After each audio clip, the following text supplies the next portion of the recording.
how to phenomenal. motivate. Spags and that defense played phenomenal. I'm going to just say this right now. Do not taunt L'Jarius Sneed. That man stands on business. Yes, sir. Okay. That was beautiful. Zay Flowers standing over him, spinning the ball, and then L'Jarius Sneed punching that ball out and securing the turnover. Oh, baby. Let's go. That is good football. Oh, man. Here we go. Hey, hold my beer.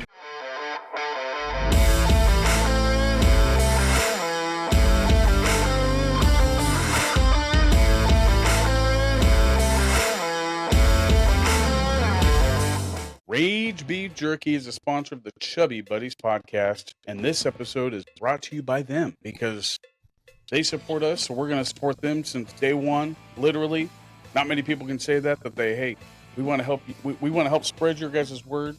They didn't give us any money. We don't want any money, but we did get free jerky that first set. We got snacks. Yeah.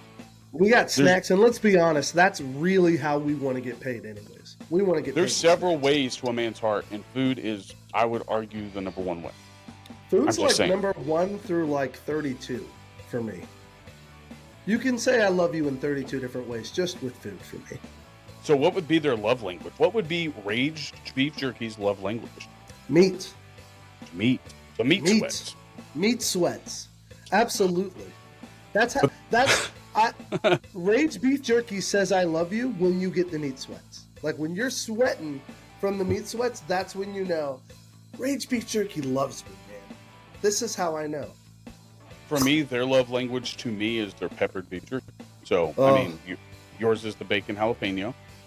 And not to mention, they can be found in over 400 plus locations across 5 states, ranging from Kansas, Nebraska, Oklahoma, Missouri, and Arkansas. And let's not forget to mention, we had a giveaway on episode 50 that we gave out to a random comment on one of our Facebook, Instagram, one of or our YouTube followers pages. absolutely chiming in. We appreciated it. And they got their jerky last, I think, Wednesday-ish. And cool. They said it's the best beef jerky they've ever had. Yeah, and they're all the way up from Massachusetts. We agree. We agree. Let's be clear about that. We agree. And they reached out to Rage and let them know how they felt, and Rage was more than happy with the outcome of that giveaway. So, and I even threw in an extra meat stick. I think it was actually a bacon jalapeno meat stick. That's very generous of you, Bobby. Way to go, man. Way to go. Hey, you got to spread the love. When somebody gives you love, spread their love. Like I need to make an addendum to my answer. It's the meat sweats and the meat sticks. Because those meat sticks are a love language of their own. Oh my goodness, dude. And the new flavors, I mean, I guess they're not new flavors. They're the same as the jerky flavors. But the only one we didn't try was bacon jalapeno. Get meat sticks in the same flavors is so good. And man, again, you will not hear me stop. Like, I will be a broken record about this, but these meat sticks are different because it actually, like, it does not taste like it's over processed. It tastes like actual chunks of meat stuffed into a stick, and you feel like a carnivore eating this meat stick. You don't feel like you're biting into a dipstick in a car because it's so oily. It is delicious. Okay. The first thing my mother-in-law said was something about the casing of it. So she said she's never had, like, everybody's had a Slim Jim. That is not beef jerky. That is not a meat stick. That is processed, convenient mixture of whatever we don't know what it is. It's salad dressing in a meat tube is what it is. It's just oil. That's all it is. It's just a bunch of oil.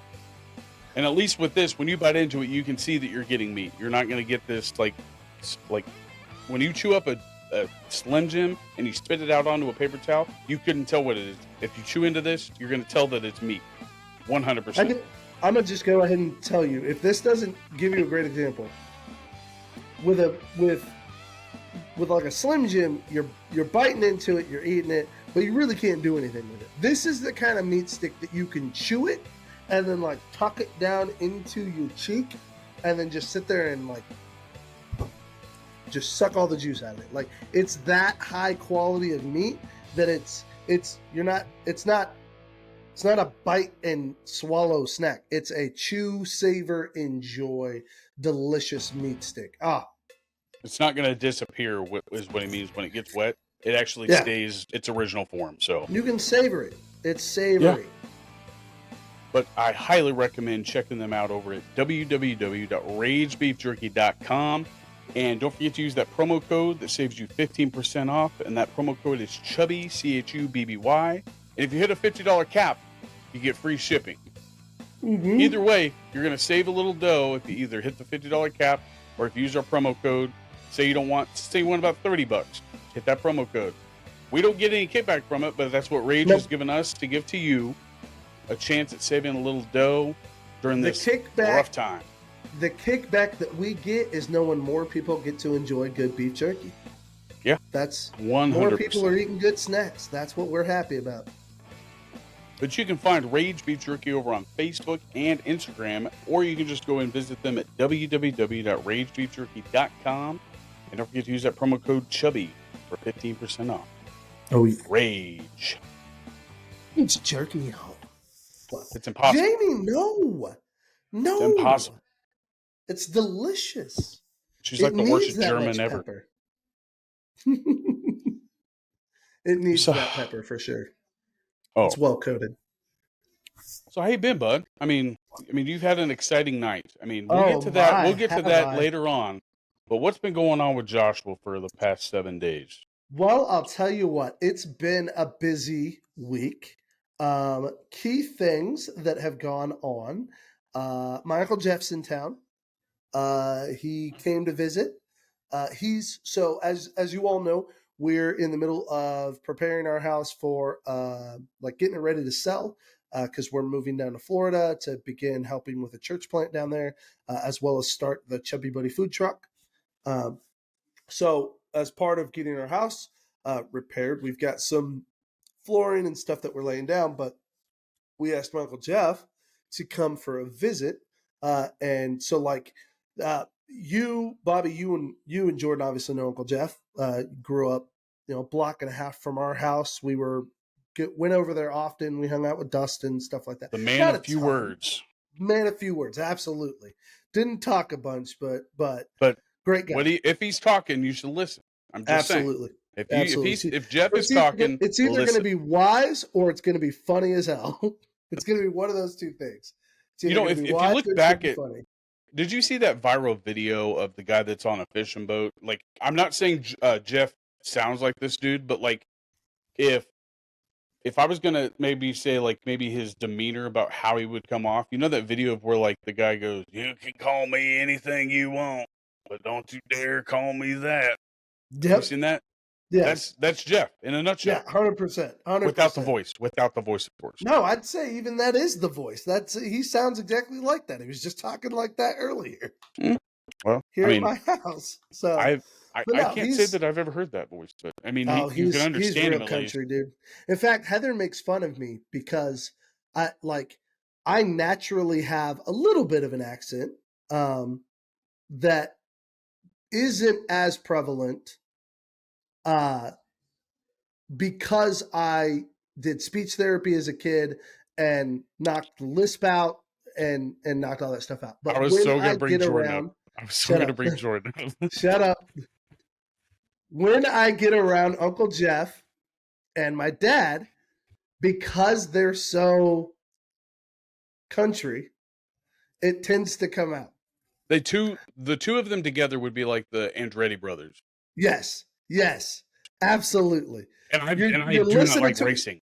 And you're like, is that what do they say? Is that even, but it makes sense when you hear it. You learn it. You get used to it. I don't think I've ever seen Jeff mad either. I love Jeff, but he's always been one of those real smooth talkers. Oh, and he's you ain't seen him smack his knuckle on a bolt trying to twist it off or something like that. But I do know that's the guy you went to if you needed something fixed. That dude could fix. Yes, sir. That dude could fix a car when that guy could make a a gas car start on water. Fixed houses on the side, or fixed cars on the side, and built houses for a living. So the man can fix anything. I think he worked with the Amish company, didn't he, to build Yep. houses? Yep. Yeah, Yoder. like Yoder Builders. Homes. Wow. Yep, Yoder Builders. So anyway, so he's in town helping us get our house ready, and so it's really cool to spend time with him. I haven't seen him in years, and just spending time with him is feeling like a little kid again, man. You know how much time. Did he bring the NFL Hitler, his wife, Patty? No, he didn't bring Patty. Patty's at home. He did, however, drive that Volkswagen Beetle up. You know, I haven't seen it. Beetle. Oh no, I haven't seen it. They've always had a Volkswagen Beetle at some point, so they have one again. So and I am joking about the NFL Hitler. She just didn't want us to watch football. That's all I'm saying. No, she just wanted to torment the two young guys and make them miss the game. Oh, by the way, Detroit's winning 14-7 in the second. Let's go. I'm cheering for Detroit to win this thing. We'll get there. Also. We'll get to sports. So anything else about Jeff? Is he actually helping you fix it up, or is he kind of showing you the ropes about what you should really pick out of what to fix first? He's helping us do a decent amount of the work, but I'm trying to be muscle for him and stuff like that. So, but yeah, he's here for the next couple of weeks, going to help us get it all ready to go. Man, but beyond that, Friday we did a lock-in at the church. See, I'm not officially on staff anymore, but I'm still volunteering and helping out. So we did a lock-in, and I was so exhausted afterwards. I'll tell you what, though, I was very grateful to not have had to plan anything. And when everything was said and done, I was able to go home. It was a really good feeling. I could not imagine doing a lock-in. Even the lock-ins that we did as kids, I was tired, but I made it the next day. I would die. 100%. Oh, I passed out. Well, I got 4 hours of sleep yesterday. I got a good night of sleep last night, but yeah. I went home Saturday, fell asleep till about noon, and then went home Saturday around 8, fell asleep till about 11 actually, and then got up and had stuff I had to do. We had some bad awesome lock-ins. I was going to say badass, but I wanted to be PG for the family and friends. But we had some badass lock-ins at the church. We had laser tag. We would do Foursquare.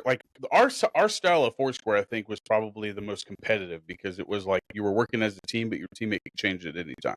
Yep. So much funner. But no, what'd you do at your lock-in? What type of games did they have, or what did they do? Movies? So it was kind of Olympic themed. So it was all about getting the best time, stuff like that. So we had it was a bunch of church games. We did sardines, we did Murder in the Dark. We did a toilet paper wrap game where you had to. So that was one of the fun ones. You paired up with a teammate and you had to wrap your partner in 1-ply toilet paper, and every tear cost you 5 seconds. So it's fastest time, but there was some strategy involved, if that makes sense. So it's just a handful of games like that, and there was a award ceremony after everything was said and done. It was cool. It was real simple, but yeah. What you guys should have got was some Pop-Tarts. I'm telling you, bud. Pop-Tarts. Love me some Pop-Tarts. I actually got some for me. This was your gift to me for Christmas. It was. Appreciate Merry Christmas, bud. Well, I've not yet played with these yet because I'm trying to find a good-sized whiteboard where they'll stick better. Makes sense. But they do have a new board out. It's like a cornhole style board that you're throwing at it with a target on it. Okay. So I might look at getting into that. I don't know. We'll see. Cool. Oh, but no. How about you, man? What's going on in your world? Nothing. Just working. Just doing some when I have a gap in between either filming or doing uploading videos, then I'll take the time to look at YouTube and try to learn new tips and tricks, I guess you could say, and then try it out. But no, not much was going on. I got ready for today. I mean, went and grabbed some Ken's Pizza for the first time in a long time. I don't know how long it's been for you. Ken's Pizza. Oh, it's been easily since college, maybe even high school. Ken's isn't my favorite pizza. My favorite pizza of all time was Godfather's when it was still here. Godfather's was my favorite pizza. And bro, That Godfather's Friday lunch special Like was $2.50 or something like that. The buffet. Yes, sir. Oh man. But like I had it was good pizza. My wife had never had it ever, so I mean, Jamie tried her Ken's pizza for the first time. It was good pizza, solid pizza, nothing to complain about. It was better than Papa John's, and I would say just above Pizza Hut for the type of crust that they give. But what was crazy is that like before I left to go get it, like you know how you hit your shin on like that tail hitch on your truck. Have you ever hit your? Oh, I hate that Okay, feeling. like just thinking about it makes me cringe. Right today, I I do went. that I on my was. bed frame about every 3 days, and it drives me nuts. I was walking up the stairs to go and tell her I was going to grab the pizza and tripped and went to go catch myself. There was no wall right where I was putting my hand, so I kind of had to go a little bit farther. And like, there's a recessed wall that comes out from the wall and then goes up the stairs. So instead of catching it with my hand, my elbow went forward, caught the corner of that wall. Oh, I thought I was gonna vomit. Like that oh, was that like your forearm is the shin of your arm. Like that oh, shit. Like ow. I've got more respect for running backs that run with their elbows up that hit helmets going through. Oh, like I thought I was gonna vomit. I had to go upstairs and like put my head on the bed before I even said anything. I was like, oh my god, like it was equivalent to hitting your shin on the toe hitch, 100%, or stubbing your toe on Oh, the corner of a wall. ow. But it's still sore as shit. Like at first, I couldn't bend it at all, but now I'm fine. But like I was like, shit, dude, I can't break my arm.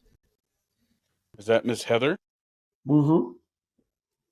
Got But me yeah, glass my of tea. elbow was Thank you, jacked up babe. for a while, and it's still a little sore. It's got a like a bump in it so far. But speaking of Heather, okay, I came across a memory or whatever they call that on Facebook I saw that. I saw your post. from 2011, January. What was yesterday? 28th, 27th. Yep. January 27th of 2011, she sent me she posted on my Facebook saying, I think I miss you, or we miss you Bobby, and we I love you. miss you. Yeah. First time seeing it was yesterday. So how many That's years is that? great. 13 years? 13 years late. I was like, how have I never What seen even would have been going on in that time? 2011, January. I was still working at the prison, so you guys were still living We were in still in Hutch. Kansas. Yep. Yeah, you were still in Hutch. We didn't move to Kansas until May of that year. 2000. Oh, of 11. Oh, of 2012. Oh yeah, so 2011, I was working at the prison. Oh, you guys were still in college. So we were still in college. Yeah, we were at the college. So you were still living in Joplin, okay? Right? Yeah, we would have still been in Joplin. Didn't you graduate? Hang on. When was the tornado? 2012 or 11. 11. Yeah, so the tornado hadn't happened yet. The fall of 2011. Yeah, so this was her at college posting that she misses you. So Heather, maybe come here. We need an online explanation for this. Get in here. Get in here. Well, wait, where were you living when you got married? You were living at your mom and dad's, right? We were living in Kansas, yeah.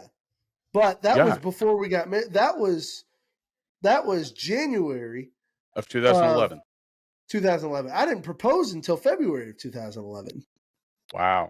So we got married in August of 2011. So it was before February, or before you guys were even engaged. All right, pretty lady, get in here. So there was like a fringe where I could have had another one, man. Like you could have put another tally on another one. All right. Now, we need you to explain to the nice people at home. On January, Bobby, what's that date? Here, let me January pull it up. 27th of 2011. On January 27th of 2011, we would like to know what it was about Bobby that you missed so much. It took me 13 years. Dang it. I was trying to find the post. Well, Did you share it or anything? I commented on it. I didn't share it. Oh, here, you let me commented on it. I commented on it finally because I didn't see it before. So Mike commented also on it, saying that I missed it because I was too busy growing a beard. That's funny. But I was clean shaven back then. So let's see here. Here we go. Mike Mike Campbell. All right, here you Was go. it a memory on my Facebook? It was on my No, Facebook. You posted it to Bobby's She spelled Facebook. it was all in low caps too. So here you go. Here you go. Here's the All right, post. here we go. Right here. It says, Bobby, I miss you. And the date for this is January 11th, right? January 27th, No, 2011. January 27th.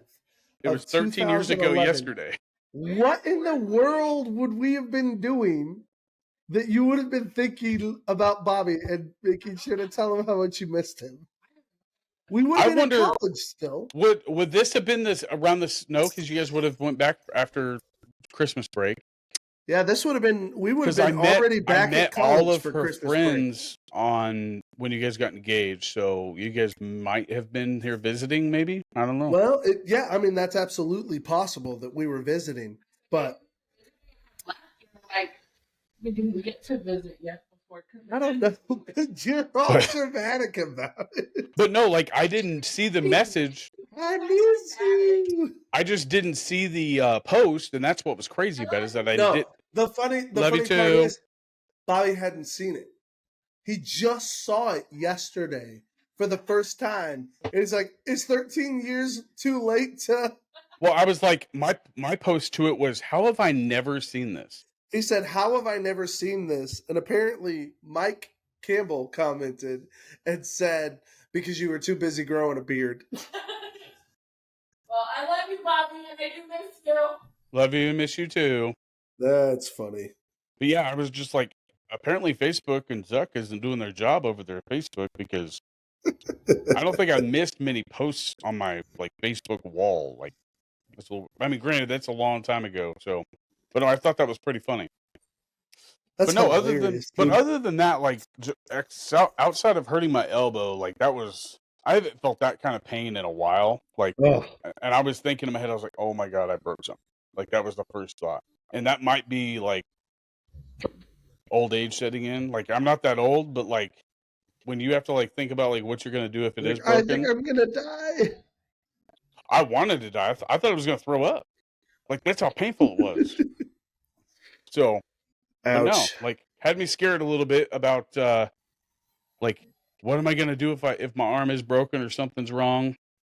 Wow, Detroit is destroying the Niners 21-7. Let's go Detroit. I'm excited for this. It's going to be a good I can't wait Super to Bowl. see that. But no, I've been scared of. I get scared about stupid shit though. So, like, really stupid shit. Like one thing that creeps the shit out of me. What do you think is the stupidest thing that you get scared about? That I get scared about? Yeah, like the most nonsensical thing. Technology. Like, why do you think that's nonsensical though? Because like technology, I can't control how it can change, and that's stupid for me to be scared of it. If I can't control it, like I shouldn't be scared of it. If that makes sense. I don't know, man. There's a lot of things you can't control that I think are healthy to be afraid of. Well, like if I'm scared of something, like what I should be scared of is like, could I get cancer? Probably. Like I don't have control of it, but like that's like a deathly like sentence down the road, or it could be. Right. Technology can't yet. It can't kill me, but like, who knows? Like my phone isn't going to kill me in my pocket. Right. Your printer's not secretly plotting your downfall. So like, and that's where it kind of makes me like freak out about like AI and like the unknown doesn't scare me because I don't know anything about it yet. So, but the one thing that creeps the shit out of me and just the stuff that I've heard of people talk about is the Neuralink. Scares the shit out of me. Oh, gosh. Like to not have a thought that nobody can like, or to have a thought and then it not be like, I guess, made public really is like really the biggest fear. So you've heard some of the stuff that's spinning about this, right? Like the most recent adaptation to the Neuralink is the science coming out behind addiction modification and being able to turn off addictive genes and stuff like that. Like that'd be stage one. It pitches it as such like this great marvel of engineering, this promise of provision, really, this future, like it paints it in this gold plate, and it's like it's not conveying the truth of what's really going on. You're sacrificing your self-control. That's the The scariest shit ever. ultimate thing about you as an individual is you have certain inalienable rights given to you by your creator, right? We affirm those here in this country. We have a whole constitution that lays it out, that identifies what they are and says, hey, this is protected, right?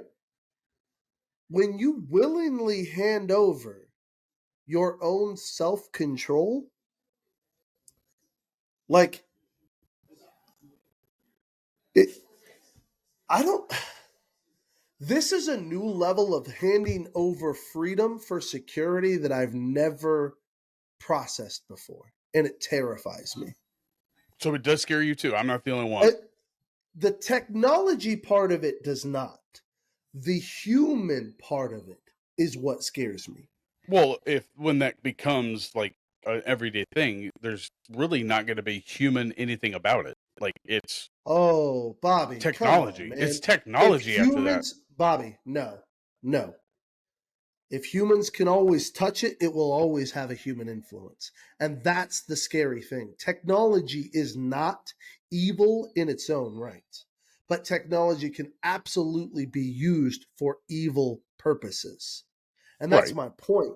This and every step that comes after it is so much easier. It's in the hands of the enemy because it's handing over your self-control. How much, like, what does it look like in 50 years when you have the ability to put a chip inside somebody's brain and control their thought modification? You can now use the defense of, well, I didn't intend to kill that person. Somebody else forced me to do it. And that's the thing, though. Like, the only, like, really, I honestly can't, like, say that there's many positives to come out of anything like this when it becomes, like, an everything outside of maybe drug use, alcohol use, and all that stuff. That, I think, could be a very big thing for those types of people. But on the other hand, like, is it going to be used to prevent crime? Like, at that point, you've almost, like, lost all free will at that point. Like, if they can prevent anything from happening. How far removed is this from what they did in, and maybe I'm being a little too crass here, but how far off is this from lobotomies? Not much at all, except for you could probably take the chip out, and that's about it. Sure, but do we know what the repercussions of that are? Right. And that's what I'm saying. That's the only good thing is that maybe you could take the chip out. Like a lobotomy is permanent. Right. A chip, I mean, we don't know. And are you going to have a choice to put one in? That's a good question. Because if you don't put one in, then you're going to be behind everybody else in the world, like that did put it in. So, like on thoughts, on any type of knowledge, you're pretty much going to get everything that's fed into our eyes by our phones or our tablets or computers into our brain every morning. It's going to be like a reboot, and it's going to be crazy as shit. It would be super controversial because the way I would explain it is I would tell every believer in the world don't get one, but I would tell you if you become a believer, unless there's a safe way to take it out, don't take it out. Do not remove the mattress tag. That's going to be our new mattress tag. Yeah, no kidding, right? But the point in why I say that is because you have several examples in Scripture where Jesus kind of transforms cultures. So there's nothing to believe that as technology advances that Jesus won't transform that as well. But it's to say that as somebody of a right and sound mind, you've got to make decisions for yourself. We're in an era where we are of the freedom to choose whether we get this or not. And I would say wisdom would say don't get it. And what would be scary is if like you're going in for like maybe a colonoscopy or something like that. Oh, hey, why are you asleep? Pop this puppy in because medical fields. I mean, at that point, like scary stuff. Like you don't know what's going to be going on. You're asleep. You're gonna wake up. You're gonna wake up with an IQ conspiracy, Bobby. That's a big conspiracy. I'm just saying. But like I said, like I shouldn't be scared of technology by itself. Like technology, we've came so far, like with what we have medical and all that stuff, computers, games, movies, TV, YouTube, all that stuff. It's all great things. But like when it comes down to the control process, that scares the living shit out of me. And if I don't have the right to say no, I mean. Granted, that's it right there. If you don't have the ability to say no, You And don't then even like something is blocking your mental capacity to say no. That's scary. at that point, I think that's when we'll be living on Mars. Like that's the only thing, like probably stopping Well, it we're here on certainly Earth. not living in freedom anymore at that point. I No. can tell you that much. And if the whole world is on it, like we won't even be like nations divided or anything like that. Everybody's gonna be on the same page, and that's even scarier. Like not everybody should have the same beliefs at all. Like if you believe something, I shouldn't think that you should believe the same way I believe, and vice versa. Like you can hope for something, like hey, I hope this comes across to you as a good thing, but like if it's forced upon you, like you're pretty much everybody's gonna be the same, and that's stupid. Then the whole the whole I guess concept of like like differences between humans is now out the door, and we've got what a boring ass world. Everybody's I speaking think the same. there's a few stories like that. 1984. What else is similar in that? Was that iRobot? Didn't they try to control everybody with iRobot. robots? Yeah. Yep. Shit, Terminator. What was gosh, I don't even know if you'd remember that movie, but Christian Bale, Taye Diggs, Christian Bale and Equilibrium. the name sounds familiar. It's been a minute. Equilibrium. I probably have to see like maybe the like trailer or something for it. It's a dystopian sci-fi future one, but they're all taking mood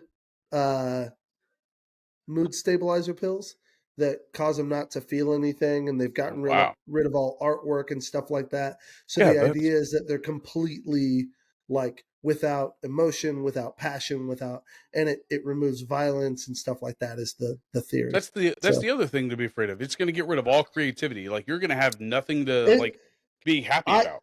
as when you wrote that down in our notes, my first thought was the movie Equilibrium. I was like, gosh, it's going to be like Equilibrium. Like if we can modify our emotional output, that is concerning. Like if we've learned how to mentally tap in and control, and I don't just mean chemically. There's a difference between taking medication and having a device installed in your brain that literally controls Yeah, the because action of medication is going to something. have a different reaction to our chemistry. Exactly. And it's always going to have to respond to your body's response, Right. It's a reaction medication with your body. This is a device that supersedes your body's natural response. And that should be terrifying. And then a quote from Elon Musk is we'll be able to like I guess communicate without using words. Telepathically, yeah. What the why? Well, because in theory, it makes sense. In the same way you can send an email without having to talk on the phone, you could do the same thing. You could read it without ever actually hearing something. It's all sent as a digital signal rather than.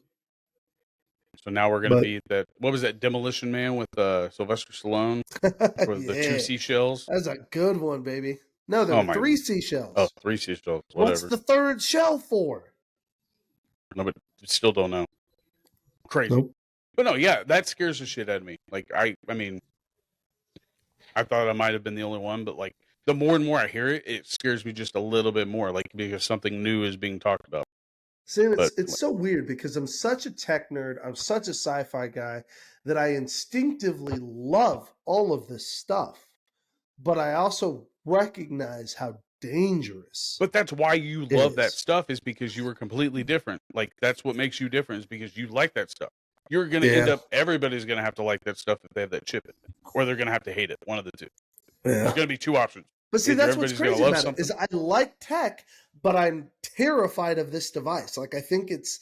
Is this the only one? Is it just Neuralink? Is that the idea, or is that like a company? Neuralink is the concept that Elon Musk is putting forward, but the idea of a chip in your brain that can affect your mental processes, can reroute it, recircuit it, is something that multiple science committees have been working. Like it is an area of study that is growing and at a significant rate, and it should concern us because it's it to me is a field that's bordering a little on the unethical side.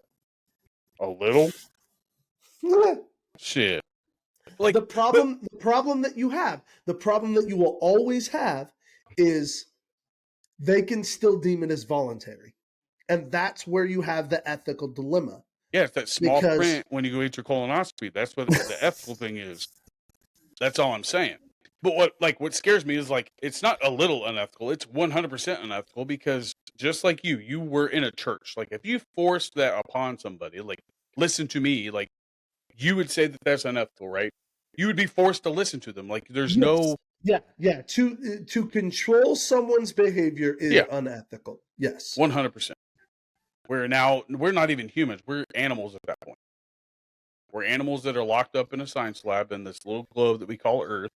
And people are going to be watching our every move, every thought we have, whether it's good or bad, neither here nor there. But it's still the point that you will have no free will, no personal thoughts whatsoever, no creativity. That's sad. And again, that this ties into everything. Like when we watch movies, there's famous people out there, we won't doesn't that scare you a little bit where you won't ever know that person's famous for being in this movie? You know what I mean? No creativity. Kind of. You know, it's weird. With these two themes, do you remember the movie Gattaca? Mm-mm. Okay, so Gattaca was a movie. It was very sciencey. It was about, again, science, sci-fi, future, dystopia. All of humanity is the wealthy all have their children genetically coded to perfection, if that makes sense. Oh yeah. So the elite are all perfect human beings, and it tells the story Ethan Hawke. It tells the story of Ethan Hawke as a non-modified person who's stolen a modified individual's identity so that he can live that life of luxury, if that makes sense. And it's all about him trying to maintain the lie and stuff like that. So it got me thinking about that. And weirdly enough, did you know I've met Ethan Hawke? Not like in any sort of depth way, but. And I don't want to steal your story because I know you want to tell this story, but I think you did tell me, and I think do you want me to try to guess? Maybe. Go ahead. Was it on a trip to New York? It was. On a trip to New York. So I remember it verbally. Yeah. So in college, we took a couple of trips to New York to learn about church planting and stuff like that. And one of the things we got to do with those church planter groups is some area missions projects. And really what that was is trying to spread the gospel and be a light in their local community. So what we did is on a hot day, we went out with granola bars and cold water bottles and just offered them to everybody and said, hey, Jesus loves you. Would you like a free water bottle and granola bar? And so we're standing on this corner, 30, 45 minutes go by. We're just offering water bottles, granola for people, 8 out of 10 people pretty much brush us off, don't want anything. Occasionally somebody will take it. Nobody really engages the faith stuff. And sure enough, coming up the sidewalk, crossing the street, I look, and I've been a fan of Ethan Hawke for a long time. I've loved him as an actor, so I immediately recognized him. But I was like I didn't want to be that guy, so I was immediately like, is that Ethan Hawke? That looks like Ethan Hawke. I'm pretty sure that's Ethan Hawke. Oh my God, it's Ethan Hawke. But I'm not, I'm all internalizing all of that, right? So I'm holding in deep, and he's walking his dog. He's walking his dog, and he comes right up, and sure enough, passes right by me. I'm not going to miss this opportunity, so I hold out cold water bottle, granola bar, and I'm like, Mr. Hawke, would you like? So I make it clear I know who he is. Mr. Hawke, would you like? You threw him under the table, bro. Bro, 100%. Are you kidding me? I wasn't gonna miss the opportunity. I was like, would you like a cold? Would you like a cold water bottle or a granola bar? And I was like, man, Jesus loves you. And I want you to know I love you as an actor too. I think you're fantastic. And just left it at that. Didn't expect it. He said, thanks, man. Yeah, I'd love one. He took it, the water bottle and the granola bar, and kept walking his dog. And that was that. That was the only encounter I ever had. But man, it was so fun. But he took the granola bar. Enjoyed it. I mean, he took how many of those people wouldn't do it? A lot of, like I said, 8 out of 10. Pretty much nobody was taking anything from us, but he was. But I'm saying of his caliber, though. like of his caliber, like he didn't have to take it. No, of But course like, not. He could have just kept walking and ignored me. He was walking his dog. but Ethan Hawke, like you know how you like, I don't think I could have probably picked him out of somebody walking by, probably just because like I love Ethan Hawke, no shot at him. Like I just don't think he would be the first famous person that would be like, Ethan Hawke. Is that? I don't like, and I will say this: it's He's a not as pretty if normal looking individual. right, He's not yeah, like Tom he's Cruise. a normal guy. I think my issue was I've just seen him so much in so many things. Like, oh gosh, Dead Poets Society, Robin Williams. Love the Ethan movie. Hawke's one of the stars of that, and that is one of my favorite. Like, that's easily a top 10 movie for me. That's so Who good. was he in that? I don't. He's the. I thought he young was in. Oh, I thought he was in that, the one with Brendan Fraser and Matt Damon, where they're in school ties. I thought he was in that, but I didn't know he was in Dead Poet Society. Oh yeah, he's in Dead Poets Society. In fact, Ethan Hawke tells a story about while they were filming for that, Robin Williams was trying to get the whole cast to crack up and stuff like that. And Ethan Hawke, you know, if you know much about him, you know he's kind of a Wow, he was Todd Anderson. actor. Okay, Yep. He was a main character. He's kind of a he's the main character, dude. That's He's kind of a committed actor type. And so while Robin Williams is getting all the other kids to laugh, Ethan Hawke's refusing to laugh. And and Ethan said, you know, it was tough. It was really hard. And I felt like he was picking on me. He said he got a call from Robin Williams' agent, like after they shot everything. And the agent, Robin Williams, had got on the phone, called his agent and said, you got to sign this kid. This kid's going to be a big deal. And Ethan Hawke still has that agent. I mean, he's been in so many blockbusters. Yeah. Training Day. That's probably, dude, no, I would say Ethan Hawke is like a should be a highly regarded actor for our era. Oh, he's phenomenal. Yeah. But like I don't think that I tied him to being the main character, because I always thought it was the Neil guy, the one that wanted to act and stuff like that. Yeah. The one from House. Yeah. Yeah. And I mean, but yeah, like when I think of like famous people, like you would have picked out Ethan Hawke. I probably don't think I could have, but like, what do you have like a famous person that you would literally do what you didn't want to do with Ethan Hawke, like geek out over? Like, because you've met some of your like NASA like astronauts and stuff like that, but like famous person, you have a chance to like just go up and talk to him. Is there anybody like, oh my Lord, how am I talking to you? Gosh, probably. It could be even an athlete, because people kind of discredit the fame of athletes just because they're just in sports. That is, I think they're equally as famous just because I enjoy sports. I think, yeah, okay. If we're including athletes, and 100%, this is even going to make me laugh because it's a sports entertainment athlete. It's not even a real. It's not even like a sports athlete. But Shawn Michaels. Let me guess. Oh, dang it! Oh, sorry. I apologize. I didn't know you were I was going to say The Undertaker, so not too far. I do like The Undertaker, but Shawn Michaels, far and away, has been my favorite wrestler for years. I love him. I think he's fantastic. His faith journey is also something that I've really loved to see. If you don't know his story, man was a hardcore partier, hardcore womanizer all through the 90s as the Heartbreak Kid. Didn't come to know Jesus until after he got injured, but it changed his life. Obviously, you see him come back. He still he wrestled. He was good, but as his character, as a person, he's a much different person, and he's he's phenomenal. So like, I've always loved the wrestler, but as a person, I respect him so much more. And so he would be a guy that I think if I ever ended up getting some face-to-face time, I'd probably geek out and want to ask him all the questions and stuff like that. Have you heard of Hollywood Hulk Hogan's journey too? Like, he's a big time like devout Christian now too. I did not know that. Oh man, he was inviting people on the Joe Rogan Experience to his church, bro. Let's go! Way to go!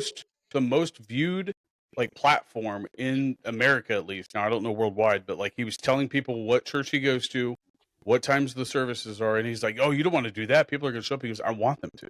Yeah, we want them to show up to church. I figured you would have seen that. Like, if you get a chance to watch that JRE, like, it's pretty like I guess chilling to like just hear about how he talks about his faith. Like, he doesn't like at first he thought Joe Rogan was making fun of him about it a little bit, and he kind of was like, but like he was like, okay, well then he just goes down this whole road about like how he found Christ and all that stuff, and then that's when he invites people into his church, and like the internet blew up like after That's that. cool, man. That's really cool. So yeah, you should check it out. What about you, Bob? Is there anybody famous that you think you would probably melt down if you met him in person? So like I've got a lot of like if you look at movies and all of that stuff, like that's one thing. Like I've got a list. I've got somebody that I would want to talk to, like one on one. Get somebody I'd want to sit down and have like a beer with, or maybe eat dinner with, and then maybe somebody I would just geek over.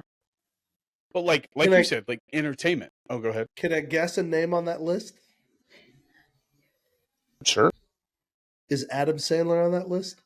He would be the 100% one that I would geek over and just start wanting to ask questions. I would freak out. I would freak out with Adam Sandler just because of like the questions that I have about like how I feel like you would, without even writing it down, you would have a list of 200 questions that you would ask him about every comedy scenario, about everything you want to know. I feel like it would be like if you got a chance to sit down with Seinfeld.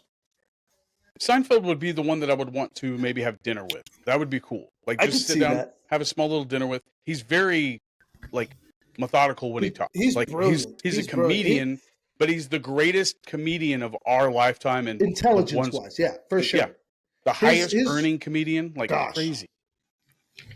But yeah, he's the guy that I would want to sit down with, 100%. But Adam Sandler is, not only does he make me kind of geek out over the stuff that he's been, like the stuff that he's done, but I wouldn't ask him questions even about his movies at all. I would ask him questions. I want to know. I want to know about Chris Farley first. Like that's the first thing. Like, I want to know more about. Like I want to know. I know how he feels about Chris Farley, but I want him to kind of share some stories about maybe something that we haven't heard. Tell us some fun moments that you had with Chris that nobody else has really ever gotten to hear. But like I also, I mean, like I would just geek out over just the fact that like a lot of people throw hate his way just because he's a comedic actor, but his more serious roles, I think, are the most underrated movies out there for what I know Adam Sandler to be, which is a comedian firsthand, like a comedic actor. But I just want to sit down and talk to him about like how he got the ideas to go from comedy to this. Like Reign Over Me, come on, dude. Like that's a complete 360. The problem with being a comedian is you get pigeonholed into that. Robin Williams faced that too. He did some pretty good non-comedy roles. Right. That people were frustrated because they were like, you weren't very funny in this. And it's like, it's a drama role. He's doing a drama role, not a comedy. He's not Dreams trying May Come was probably one of his most shot at movies. That was such an interesting visual, man. That movie, I still remember the visuals of that movie without even really understanding the plot. Like, it was trippy. Yeah. But like Robin Williams is another one. Like if he was still alive, I think Robin Williams is, I mean, my number one go-to. Like that guy could probably make me laugh if like it could be the worst day on the planet, and that dude is going to be there. How many times do you think we watched that live from Broadway special? Well, I watched it at least 100 times before I even like really brought it to you. Like I saw it live though. I saw it live on HBO. So and then I like had the tape recording, and I was recording it back when you had to do all that stuff. So and then you had the DVD, and we would watch the DVD. Bought the DVD, but the DVD was different than the live show that I had on VHS. Like the VHS, the raw cut version was 100 times his best set that he did. So but Robin Williams would definitely be the guy. But there's a guy that I just wish that I could just sit down and have like a guest on a podcast. How's that? Okay. This is my and I don't know why like I just now noticed this, but Jake Johnson, the guy from New Girl. He's cool.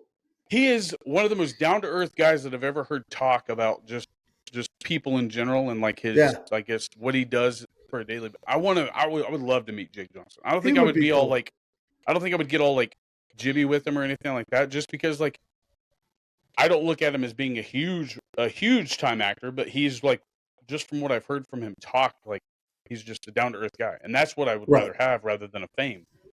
But definitely like with your entertainment thing, 100%, it's gonna be for me. It's gonna be The Rock. Like I might turn gay that day. I'm just saying. Fair enough. I think it'd be really cool to sit down with Michael J. Fox. Ooh, That'd be wild. And I don't even necessarily mean like I want to watch his Still documentary. I haven't watched that yet, and I heard it's really good. But I always like Michael J. Fox is one of those guys that like as an actor, he was just super gifted at it. But like since his diagnosis, the way he's handled that diagnosis, the way he's brought attention to it, and the way like I don't know, man, like he just as an individual, not even as a celebrity. Michael J. Fox is a dude that I just want to sit down for a couple hours. I just want to learn from him. I want to listen to him. I just want to hear what he has to say. Yeah, because like if you look back at like the stuff that he's really done, like I've seen interviews and stuff from him, and like I love like every time he talks about it, he talks about being so like he doesn't take little things for granted. He's very humble. He's humble. He's grateful for what he has. Like there's so much about him as a person that I'm just like, I just want to learn how you've been able to maintain your faith like this, dude. Like how have you, And this has been a long time since he got diagnosed also. Yeah, it's absolutely. been what, 25 plus years? Yeah. Maybe later than that. I'm not 100% sure, but I know that like he lost jobs because he got diagnosed with this. Yep. He was turned down jobs, and like I can see it. Yeah, I mean, he's very humble. A lot like that. He's kind of like what yours. He's your, I guess, Jake Johnson for you. I mean, sure. Jake Johnson hasn't really been through much, but like just watching like episodes of podcasts with him talking and the way that he's enthusiastic with whoever he's sitting across from, and that's what I enjoy. It's like he doesn't care. Like there was a lookalike that he had going around, like saying that he was Jake Johnson, and he found out who it was. And most actors, right? They're going to be the first person to write them off. Be like, shut your mouth, blah, blah, blah. I'm going to hit you with legalities and all that. He is not that guy. He straight up pulled him into his show and he played into it. He's like, all right. That's funny. Like, that would be like, not many people that you know that are famous are going to be able to do that mentally. Like, they mentally have that hierarchy of like, you can't do this to me, if you know what I mean. Yeah. So, I mean, Jake Johnson for me would be the guy I would want to sit down with, but like entertainment wise or sports wise, I would love to sit down with Andy. I would love to have a burger with Andy Reid. Oh my goodness! I'm just saying. Could you imagine? Heck yeah! Take him out shopping. Like, hey, you should try these on. Get some. Take away those. What is it that he gets crap for wearing? The sandals with socks and stuff like that. Yeah, sandals with socks. Yeah. Of all the Chiefs players, I want to go to a meal with Creed Humphrey. I love Creed. I think Creed's one of the coolest dudes on the team. I've never really heard him talk about anything, so I can't say. He's a center, dude. He's fun. He's real. Yeah, like, of course. He's again another one that's real humble, real laid back dude, but very talented, and he's funny. And of course, a lot of those people are gonna first say Travis Kelce. He's not my type of like. He would be awesome to hang out with and meet maybe, but like I don't think I could hang with him. Like I mean, that dude could probably party his ass off still today, but like his brother's still going to be the top notch for me. He's that guy that I'd want to have a share a beer with, and I don't think I said that yet. The share a beer with was going to be Jason Kelce. Share a beer with, just to learn about like his mindset about what is like how when he actually said, "Yeah, enough's enough." It's like I think it would be fun to see. I think I would want to share a beer with J.J. Watt. I think he would be a fun guy to just learn about his process, hear some fun stories out of the guy, and just get to know the man behind the myth. Because J.J. Watt was a person like he. I think he will be, as far as Texans history goes, I think he will be one of the biggest names for a long time. I mean, they haven't really even drafted many people with that caliber of like talent, though, have they? Like Clowney was probably their biggest name after him. Like I'm truly thinking of like, every team's got a Ring of Honor. The Texans are a relatively new team, so they wouldn't have a ton of people to put in a Ring of Honor. J.J. Watt would be a Ring of Honor guy for the music. When did they become a team? Maybe 94, 95? No, it was later than that. Oh, really? Oh, yeah. Texans the Houston Texans. After the Oilers, so 99. Yep. So it's the same. Because the newest team, same year as the Titans. Because the newest team is the Ravens. by Texans and franchise Titans for came in at the same franchise. time, didn't they? Well, the Titans were. I think the Titans were already there, weren't they? Because they moved the Tennessee Oilers to the Tennessee like the Texans No. were the Houston The Texans, and then they became the Texans. Houston Oilers became. Hang on. The Tennessee. Houston Oilers played 1960 to 96 before moving to Nashville and became the Titans. The Texans began play as an expansion team in 2002. Is when the Texans joined. Expansion team, so same franchise, just a different team. Yep. Right. Yep. So, like the newest franchise team is still the Ravens, then. Franchise. By franchise, they're not an expansion. They're a franchise. The newest franchise team is the Texans. For real? Yes, 2002. Oh. I wouldn't have called that a new franchise though. That's why I was asking. I didn't know if that was. But why? They're not. They are a new franchise. I thought they were I thought an expansion and a new franchise are two different things. No, an expansion is a new franchise. Expanding the league means we bring in new franchises. I thought you meant a franchise expansion is what I thought you meant, not a league expansion. Okay. A league expansion meaning a new franchise. So the Baltimore Ravens are just the newest team to win a Super Bowl. No other new team has won. Tennessee and the Texans have not won. So yes, the Baltimore Ravens are one of the teams. The youngest team to win a Super Bowl. The youngest team, youngest active team to win a Super Bowl. Yeah. So there you go. But no, like we you gotta said, be careful, I would love We're getting too close to sports, and we always save sports for the last. Well, speaking of entertainment's last usually, and we've already talked a little bit, but like Andy Reid, fashion trends. Do you think he like keeps up on anything of his age? Because that's the only he's the guy that wears a Hawaiian shirt. Who was it that always wore the Hawaiian shirt at church? And Mike always made fun of him. Was it you? Was that no? Was that you or was it Chuck? No. Was it Chuck? No, Chuck didn't wear Hawaiian shirts to church. Who was it that wore Hawaiian?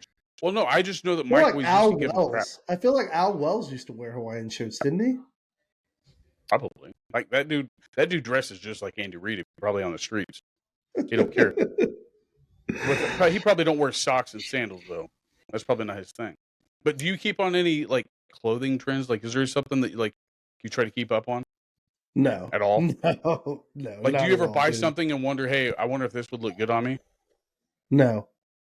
Because I buy stuff for three things. One, is it comfortable? Two, do I like it? Like, is it Chiefs gear? Is it Turtles? Is it something like that makes me happy? Or three, was it cheap? Fair enough. But how many jerseys do you have? Like, how many? Like Walter, he used to have like over 400 jerseys. Three. I've got this four. I've got four. I've got my Travis jersey. I've got a stitched Patrick Mahomes. I've got a Derek Thomas jersey, and then I've got a Charlie Conway jersey. Mighty Ducks. Oh yeah, I remember because you got the hat too. Yes, sir. No, I was curious because I didn't know if you've ever like bought like a hat that like. Do you only wear ball caps or do you wear like stylish hats like fedoras and stuff? Or do you know anybody that does? No. Well, I know people that do. I have never felt comfortable I've never felt comfortable in anything other than just a baseball hat. What about a newsboy hat? What about one of those what are they called? The front. Yeah, I know what you're talking about. The peaky blinder hats. Like I would wear one of those. I could probably rock one of those. I think I would look stupid with that. Probably be surprised. I don't know. I was just curious.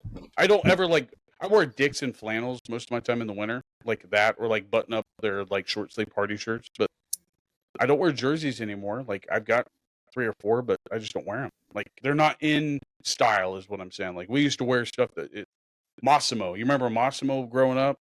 Yep. The brand. Like I haven't seen a Massimo shirt in I don't even know how long. Pretty sure they have a realty company over here in Branson. I thought they were sold in Target, weren't they, for a long time? No, you're not hearing me. Same company. Oh, realtor. Has a realty company here in Branson. I know, weird, right? Because he's like isn't he the guy that was involved in that college scandal? Like him and his wife, the chick from Full House, that's her husband, Massimo. Oh, is that who it is? Yeah, that's her husband. Oh. The owner of I guess the creator of Massimo. It's like a brand, and the lady that played Aunt, what was her name? My Full House. Aunt Becky? Is that what it was? Not Becky. Aunt. Either way, she played Jesse's wife in Full House. She's married to Massimo, I think is his last name. Not 100%. Weird. Oh, no, not Massimo. What's, never mind. Another famous name. I'm thinking of something else. Yeah, it's another. I think it's Mossy Oak. Mossy Oak. Okay, they have a realtor. Yeah. Or a realtor business. That's weird. Yeah, What do I they think sell? so. Like tree blind or duck blinds, and they sell like everything camo and hunting. That's wild. They sell like houses to Mossy Oak Properties. Because Mossy Oak, is it that same company? You think the think like so. clothing line? Really? And Pretty sure. I think they're a camo company, right? Like camo Yeah, because line. isn't their logo the tree with the black and white background? Mossy Oak. It's like red letters, Mossy Oak, Yeah. and then they have like a tree in the middle. Yep. Yeah. They have think so. Mossy Oak Properties That's wild. in Taney County, Missouri. I mean, it is a big hunting area, so That's just so weird, though, man. Like, I bet you there's probably crazy realtor companies out there. Like, they probably got 50 Cent's probably got a realtor company. Kevin Hart has a realtor company, probably. I mean, we also obviously don't know what that name would be. Probably Heart to Heart, I think it was his company name. Heart to Heart Realtors or something. No, I was just curious about your fashion stuff because, like, the only thing I focus on, like, if I'm going to buy something new, like, it's more than likely going to come from Walmart 9 times out of 10. Like, I don't shop for, like, the trend. Like, I'll buy a Dixon, and you see me with those the flannels. Like, I wear flannels in the winter, but, like, I don't really go out to try to impress anybody, if that makes sense. I shop at Ross a lot. I find myself getting a lot of clothes at Ross. They have the best socks or I get my jeans. You can get some good jeans there. Like all my their jeans are pretty. I've got a weird like measurement 30 38 30. That's fine. I mean, that is kind of weird. Like I cannot do skinny jeans. If it's tight in the thighs, toss them out. 38 32. I don't do skinny jeans, but I make sure to get all the jeans that have like the 1% spandex in them so they have that stretch. I mean, that wouldn't be bad. But I do, like you said, one is good. comfort. If it's not comfortable, I'm not wearing it. Or if it's too tight, I'm not wearing it. So, but 100%, the one thing I'm indulging on is underwear. Like underwear, I'm going to try to get the best underwear. Hang on, though. What is the best underwear in your opinion? MeUndies is still my stuff. MeUndies is still the best underwear I've ever had. Still have 0 holes in them, and I've had one pair for almost 5 years. 0 holes. Like I normally wear my boxers out like in the groin area every time. Like I'll develop holes down there. I've tried every single line of underwear at Walmart, Target, and all that stuff, and I still seem to wear holes in the same areas except for this one brand, and that's MeUndies. See, and I fully you had me actually buy a pair, and I bought them on your regards. They lasted a year. I'm not saying that they were bad, but like they just don't last long. And that's that. I don't know what you're talking about. I still have pairs or something like that. Pair of thieves. Pair of thieves. I've had this same underwear, not that one pair. I've had Pair of Thieves as a brand, and I've had that underwear for 5+ years. I love them, dude. They're fantastic. And I still have some of my OG pairs, dude. Like, I'm gonna have to hook you up with a pair of MeUndies one of these days because they are some of the best feeling. Jamie even likes them. Like I got her some pair, and then like they also have like they also have bras for women. And so do these. These are like that real like they're cooling. They're like they have like a cooling sensation to them, like our pillows. Oh my Lord, it's so amazing. But anyway, we are sponsored for sure by Heartland Championship Wrestling. We are beyond grateful for them. They have been a sponsor of the podcast for a very long time, and we are promoting their up and coming show on February 24th, the Road to Legacy. Man, that's really cool. Definitely hear the theming of Road to WrestleMania coming around it. We're in that environment. It's that season. It is getting electric, man. And let me tell you, this event at the Osage Rec Center is going to be just as electric. You're going to have a blast. Now, we don't have all the matches to announce, but we do have one that we get to announce. We actually announced it last week, and it is Handgun Dan versus Chance Kerrigan. But other than just announcing this match, we want to kind of fill you in a little bit on the heat that's going on here. There's a great backstory, and it starts about 4 months ago.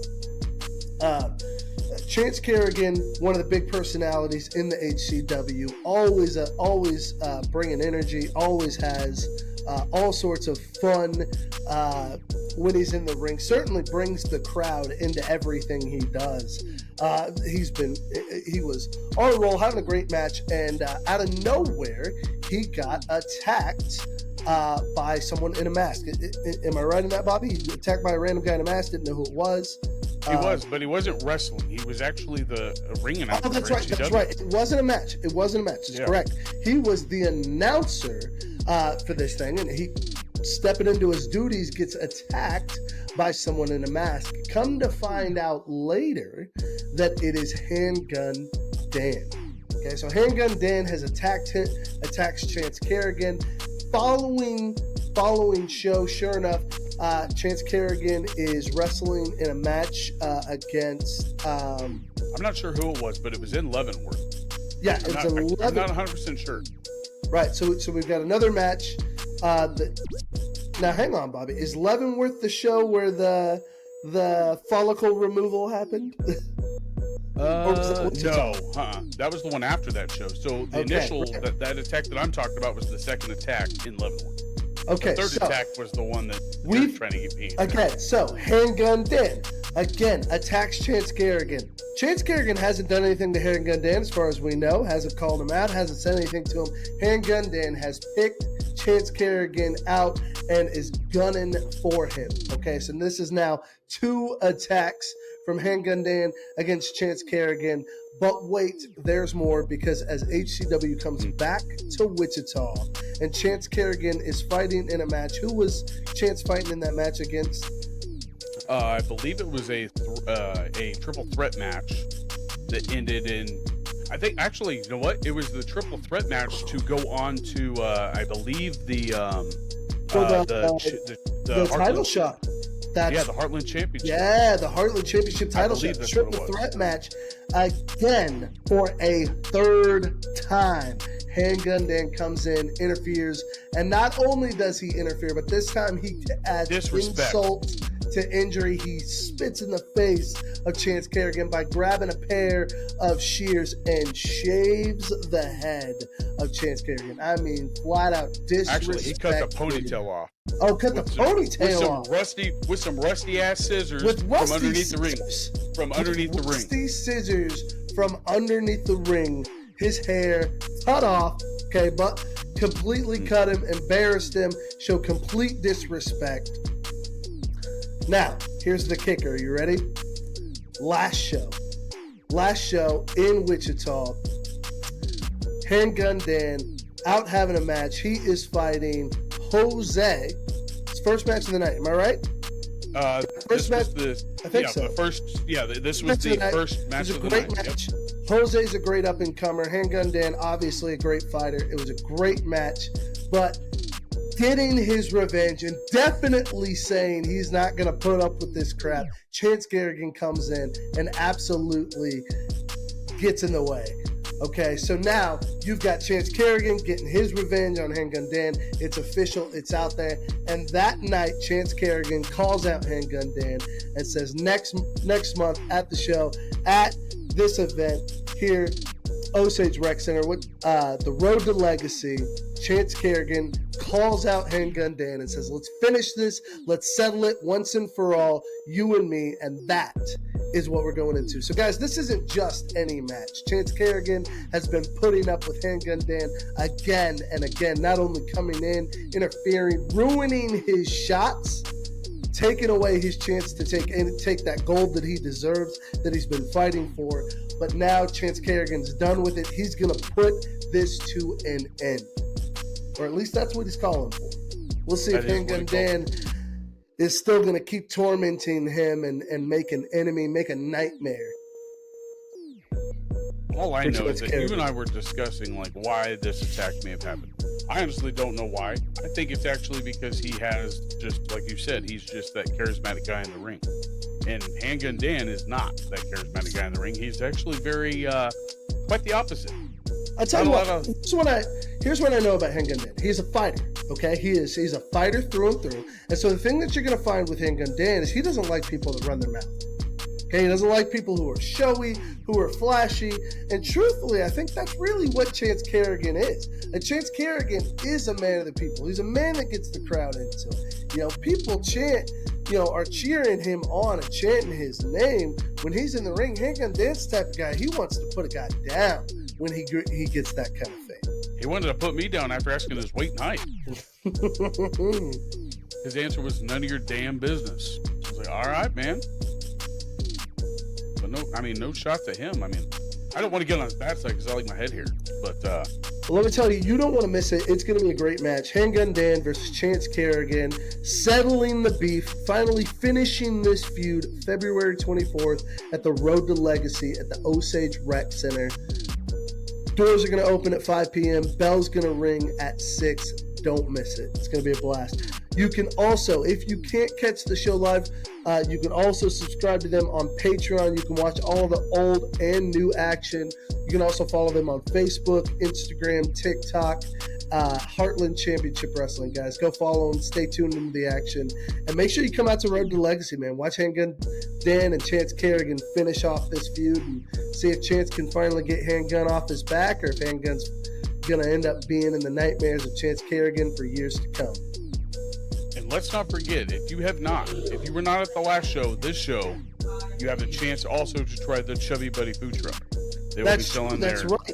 I see here, I'm not a guy for self-promotion, but we'll absolutely promo it. The Chubby Buddies, a.k.a. the Chubby Buddy, is going to be there. And we are bringing back our delicious biscuit bombs, bringing back the favorites, chorizo, biscuits, and gravy. We're going to also probably bring a few new flavors, so we'd love to hear from you guys. I'd love to hear what it is you'd like to have. We're considering all sorts of options. We've got a chicken pot pie option, a bacon, egg, and cheese option, so all sorts of stuff. So jump onto our socials and tell us which one you want to see. Ooh, man, that's a hard. I mean, which one will you want to see, Bobby? I went with I played it safe because I love biscuits and gravy, so I had a biscuit and gravy this time. So the next one that I would probably have tried would have probably been that, was it cheese hamburger?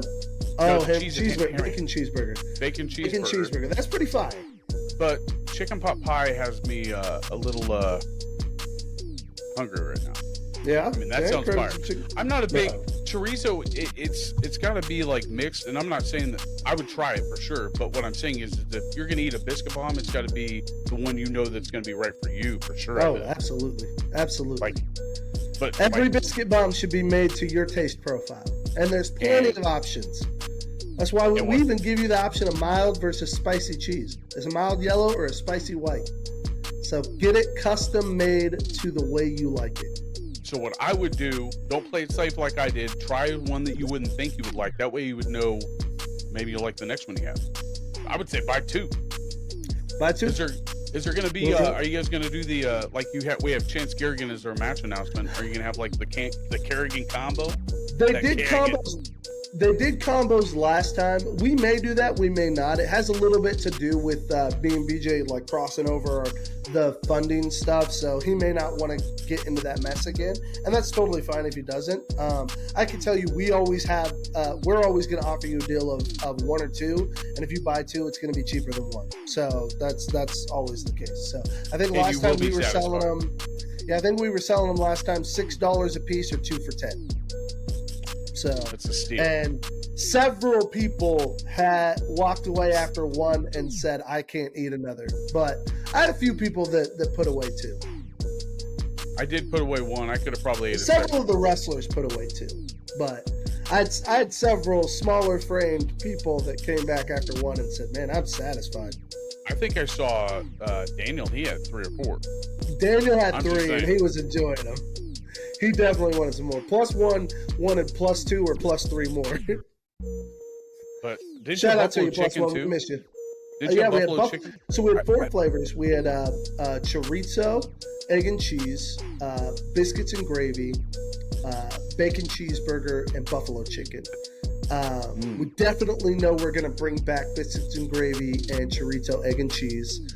And then I think we'll probably bring out 2 new flavors to replace the bacon cheeseburger and buffalo chicken, just to try some new stuff. Let other people try some things. So we got plenty of options, but we'll see which one ends up being the final product we take. So I can't wait. I'm going to try a different flavor that you don't have.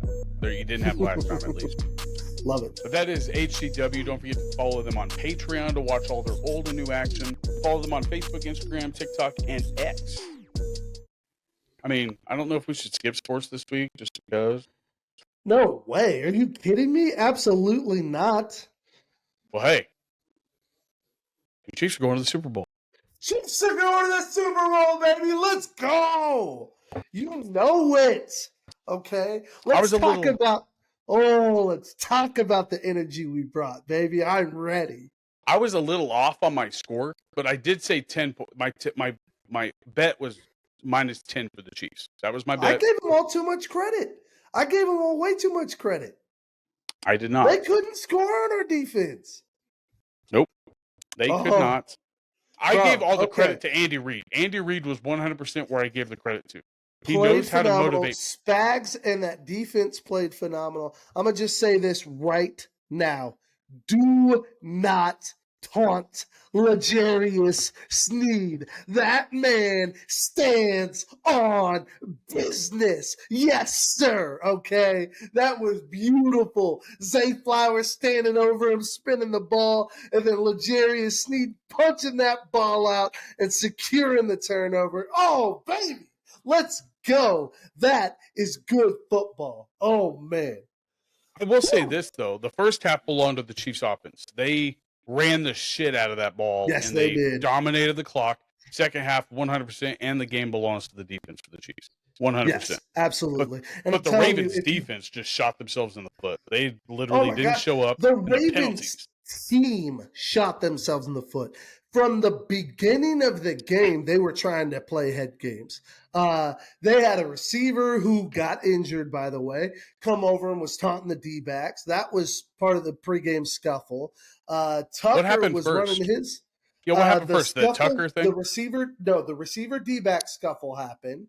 And I think simultaneously the Tucker, Patrick, and Travis situation happened. It was hilarious. Tucker was laughing. He's like, all right, whatever. Oh, you know it. Yeah. And that was like, people are making it a bigger deal than it was. Justin Tucker was intentionally over there messing with them.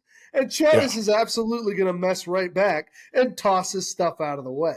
I can't wait to see new heights. Like, that's going to be fun. But the number of penalties, bro. The headbutt from Van Noy. And then the elbow. You couldn't keep Van Noy and Travis away from each other, man. They were in each other's face all game. And who was that other one? Who was the one that was really starting stuff? Van Noy wasn't starting stuff until then, but like the scuffle that was going on with Kelsey a lot was the other defensive back. Starts with a C. Not Clowns. I mean, they played like clowns, but Clowney, but not. It wasn't Clowney though. He was a back. No. He was a defensive back, not a linebacker. Oh, okay. I forgot who it was. But like Castle. It was Castle. Was it Castle? Oh, I don't know. But anyway, like the crazy thing that blew my mind was that defensive play where he led with his Clowney. He led with his helmet. Yeah, I think it was. Yeah, and then at the end, it was the clothesline where he clotheslined him, and then he elbows him. I was like, what in the world are they doing? They were ruining for sure. But yeah, they were ruining that game for themselves. Yeah, right that's like, what are you doing? They couldn't stay composed, and that's what cost them that game.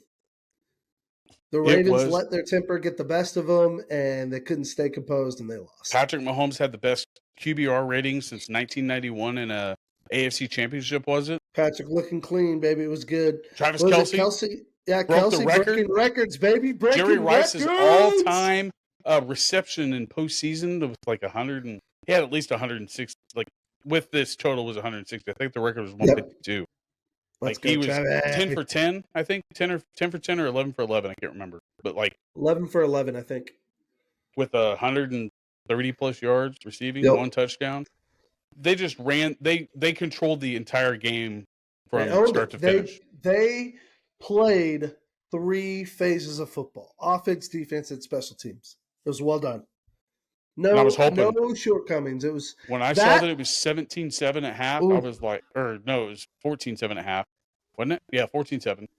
Like, I was like, man, I hope somebody bookmarks my Facebook post, because if it ends up being 27-17 was my guess. I said 10 points, though. So, the time of possession was owned by the Chiefs. The defense dominated. The offense clicked. Like, they've just been clicking, and they're unclickable when they're in the postseason. Like, when they're on. I do have to say, though, it was still an exciting game. I mean, Baltimore showed up to play. They had some stellar plays. Lamar Jackson scrambled plenty of times. Oh, shoot. What was that one play that he had that was insane? Oh, he caught his own pass where it got deflected, and then he dove and caught it, and then ran it for another 20 yards. Looked like freaking Tannehill did that to us and scored a touchdown. Yeah. Or no, not Tannehill. Luck did it. Andrew Luck did it. Yeah, that was in the playoffs that year that they played. Yeah, freaking giving me nightmares. You guys were up by 20 at half, and then they came back and scored 27 unanswered points. But yeah, he caught his own pass and then ran for an additional 20 yards. Those are fun to see. That was fun to watch. I got to admit that.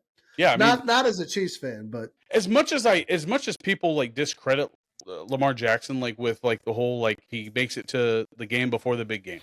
Yes, that's true. Like, I'm going to give him his credit. He's a great. He reminds me so much of Michael Vick. It's not even funny. Like, he's a Michael Vick 100% highlight reel.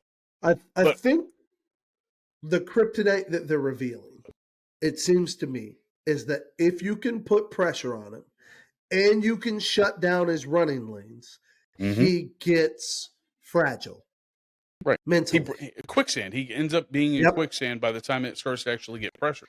But the one thing that kind of gives me to not want to give him credit is that his stats don't reflect the stats of an MVP player, and he's the number one, I guess, nominee for MVP. You don't think this season's stats were worthy of MVP? The only stats. Okay, check this out. This is why I say that Patrick Mahomes' name isn't even in the runnings, right?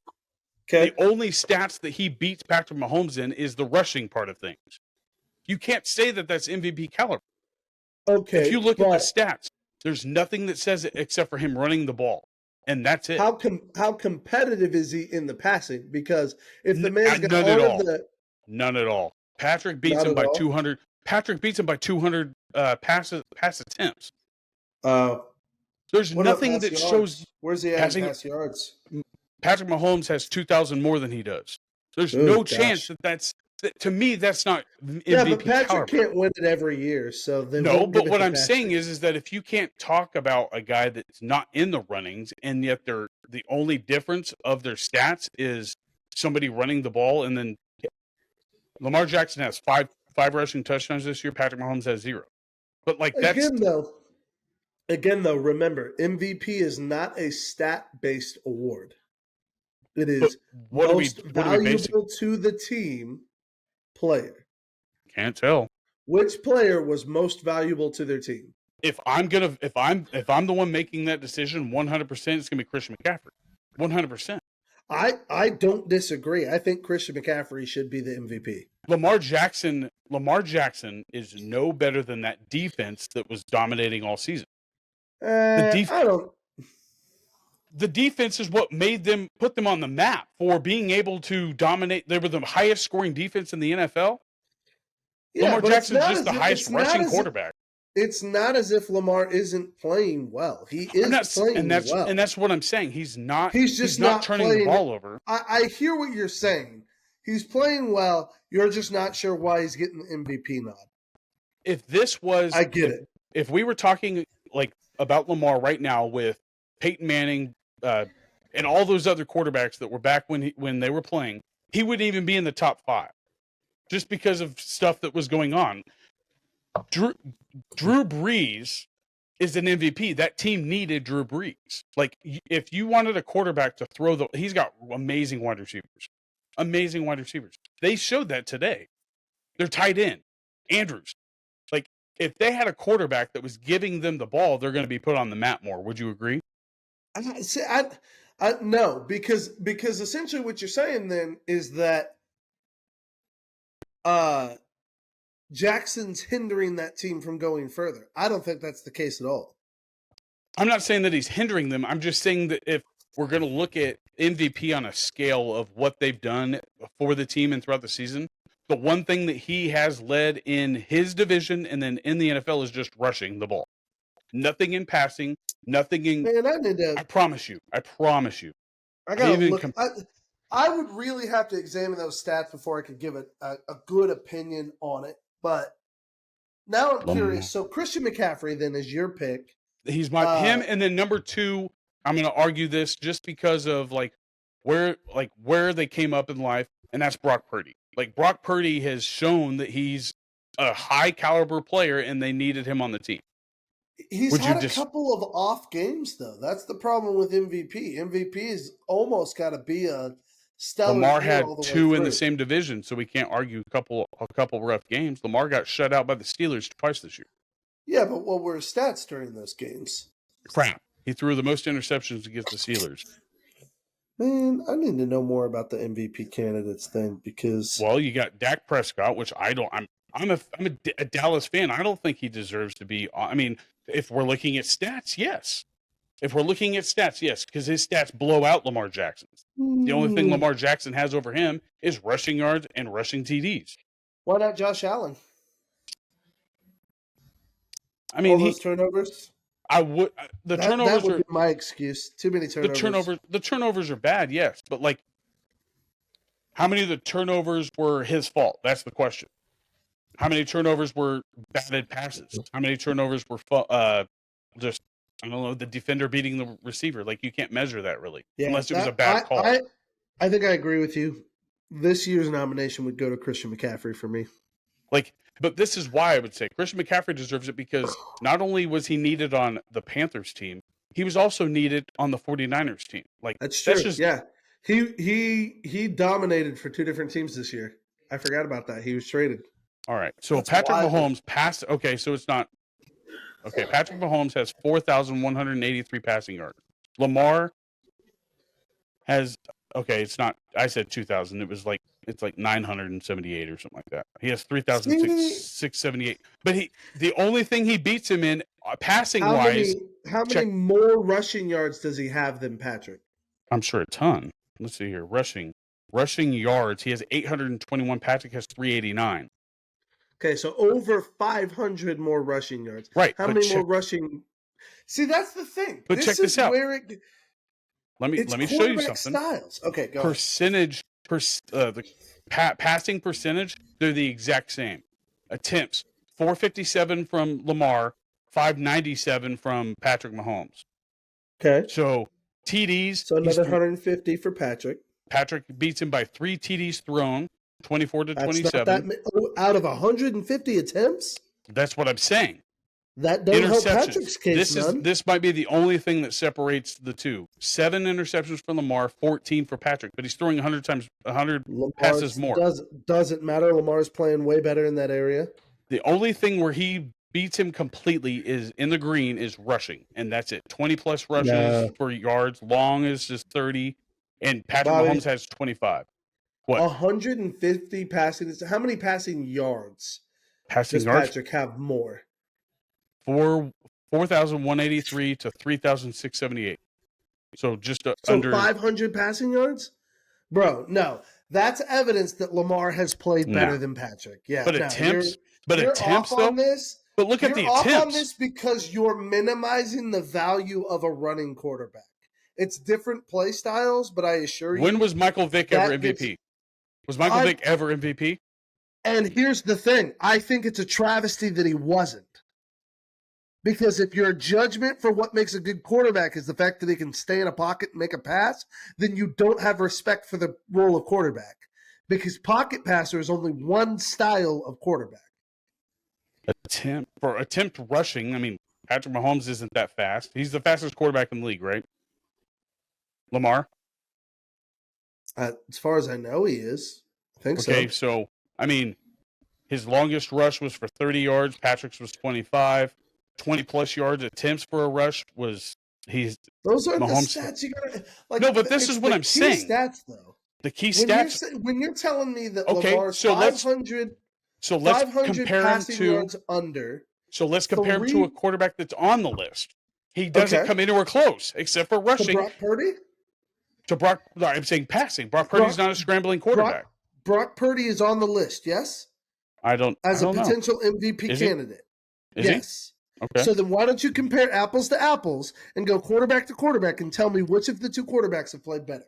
Well, here, I'll do you one better, and I'm going to do you one that I know that the stats are going to be completely offset, and that's going to be Dak Prescott, and I don't think he deserves it. Dak Prescott has way better stats, and he runs the ball. I bet you he beats Patrick Mahomes. Let's look it up then. I need to know. We got to see these things. Do you want to help me out by looking up one of the quarterbacks? I will. I'll look up. I'll look up Dak if you want. That way you can see Lamar's. Dak. I'll pull up Lamar's stats. Prescott stats. 2023. All right. Oh, I can hear you and I can see you. I'm hanging up. Woohoo! So hopefully JD's computer stopped recording. Let me see if it's still on there. Does yours still say that? It says 0% uploaded. It says it's recording now.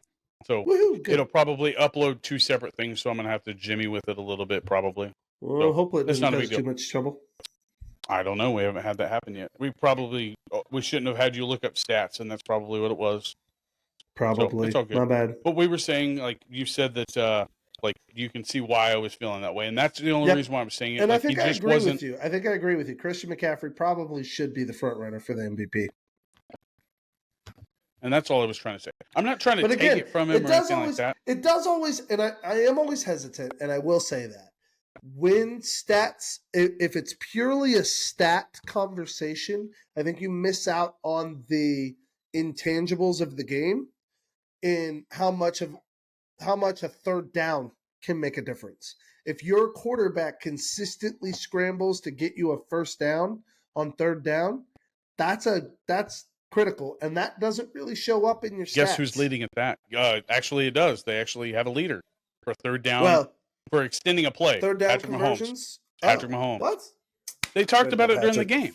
It's quarterbacks that extend the play on third down, and the Chiefs are number one for third down. Let's go. That makes sense. So, I mean, but like that's the only thing I had a question about. It's like, what are we comparing here when it comes to like the MVP? Because it can't just be. Honestly, it can't just be stats. Of course. It's so subjective though, and that's what sucks. Valuable player. What makes a player valuable? That's subjective. Granted, they had the most wins in the season that was in the playoffs, but they just got beat. Do they count that against them? I mean, they say they don't, but honestly, do they? Who knows? I don't know. That was just my little spiel about that. But no, the Chiefs ended up going to their fourth Super Bowl in 5 years. Let's go, baby. Fourth Super Bowl in 5 years? Fourth Super Bowl, 5 years. Okay. That's what I want to make sure. Fifth AFC Championship. Yes. Winning their fifth AFC. No, winning their fourth AFC Championship. Winning our fourth AFC Championship. But I was just going to check the score here. Been to 5 AFC Championships. Been to 5 Super Bowls. Checking the score here. 24-17 in the third for the Lions versus Redskins. Speaking of which. The Lions got the ball too. They are driving, trying to put it in. The Lions versus 49ers. I mean, I just want to see a Lions Super Bowl. I don't want to see a Chiefs-Niners Super Bowl. But I can live with a Chiefs-Niners Super Bowl, but I am also rooting for a Chiefs-Lions Super Bowl. I want to see history be made, I guess you could say. Barry Sanders was actually an honorary captain this game. Way to go, Barry Sanders. Love me some Barry. That's a Kansas native from the Wichita area. We love you. So, who do you think wins Rookie of the Year? I mean, who did you pick again? Was it the Titans quarterback or no? Yes, sir. C.J. Stroud. That's C.J. Texans. Stroud. That's Texans. Yeah. Oh, yeah. That's Will Levis is Titans. And then Anthony Richardson was Will Levis. I thought he went to a California team. Will Levis? No, Will Levis was went to the Titans. Oh, okay. Quarterback number 5 went to the Titans. Who's the number 1 pick?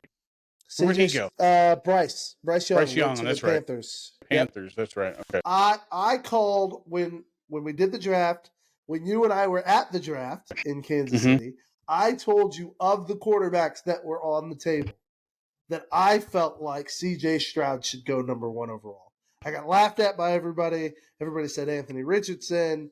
Nobody But really you know said why? Bryce, You know but why you everybody got took laughed Bryce. at, though, right? Like, well, one, because I don't watch college football, that's so what I I was should have getting no at. That's real why. opinion. I have no real opinion on football. But what I watched of him, just the highlight reels, like he looks like the most complete player of all of them. He looks the most ready to go. So, and I think per evidence of the field, he proved it. The only thing that separates him like now is just that the Colts rookie quarterback got hurt halfway through the season. Yeah, so we don't actually know how good Trent Richardson is. Yeah. We know he's good. We don't know how good he is. And he had I think he lost 2 games as a starter. Like Yeah, before he no, got hurt. he was playing well. He was playing lights out really well. I think the rookie for the Lions though the running back Gibbs, like I don't know, like the only thing that's different between him and the quarterback is one is different positions, of course, but he made it to the playoffs. He made it to the NFC Championship. But there's also the tight end for the Lions is also on that list. What's it? Laporta, I think is his name. No, that's not right. Yeah, is Laporta. It? I think it is. Or is it pronounced different? Laporta. I think it's kind of a pretty easy pick for Rookie of the Year, in my opinion. Is it because he went to? I mean, he did go to the playoffs. I'm not saying that, but he lost first round. Or no, did he lose second round to the Ravens? Did he? Stroud. Wait, who? Oh, no. Stroud. No, Stroud actually isn't my pick for Rookie of the Year. Who is? Gibbs? No. Who Puka. is? Puka Nacua. Oh, okay. Are you kidding me? Well, no. At first, I was like, Rams receiver who set the rookie, set all the rookie records for the Rams. Like Puka was phenomenal. Yeah. That dude came out a star. So I think Puka Nacua deserves the Rookie of the Year trophy. Do you think that Rice would be on that list if it wasn't for all of the other receivers the Chiefs had? Rashid Rice. He was. What do you mean? A pretty. Like, do you think he would be on that Rookie of the Year list to be voted in if it wasn't for Travis Kelce and the other receivers?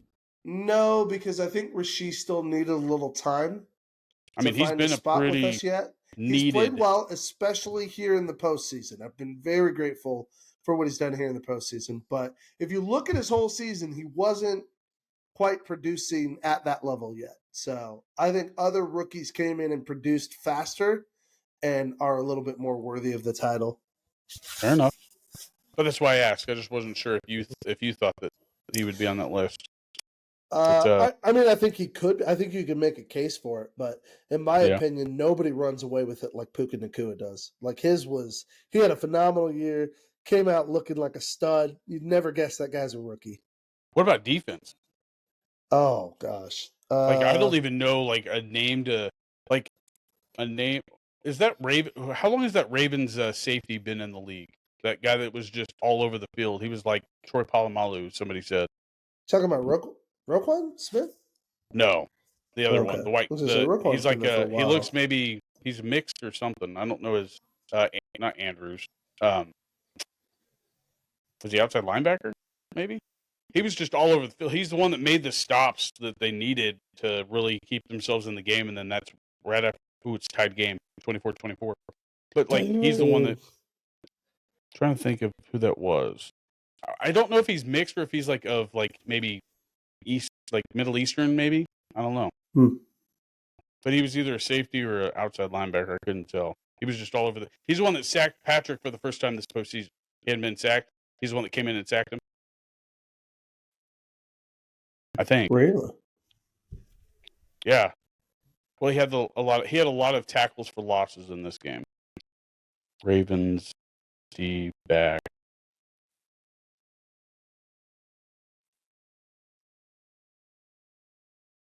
There's just a ton of like football like to even really be talking about. Like it's crazy of how many people actually showed up. I just didn't know how many of them were all rookies or not, because it's hard to keep up with like what rookie went where. Really, Baltimore's ranked now. I don't know. It'll come to me, but no, I was just curious if he was a rookie or not. But yeah, defensively, I think defense is probably one of the harder ones because like you said, J.J. Watt when he was a rookie, like he made himself prominent. Like everybody knew when he was on the field.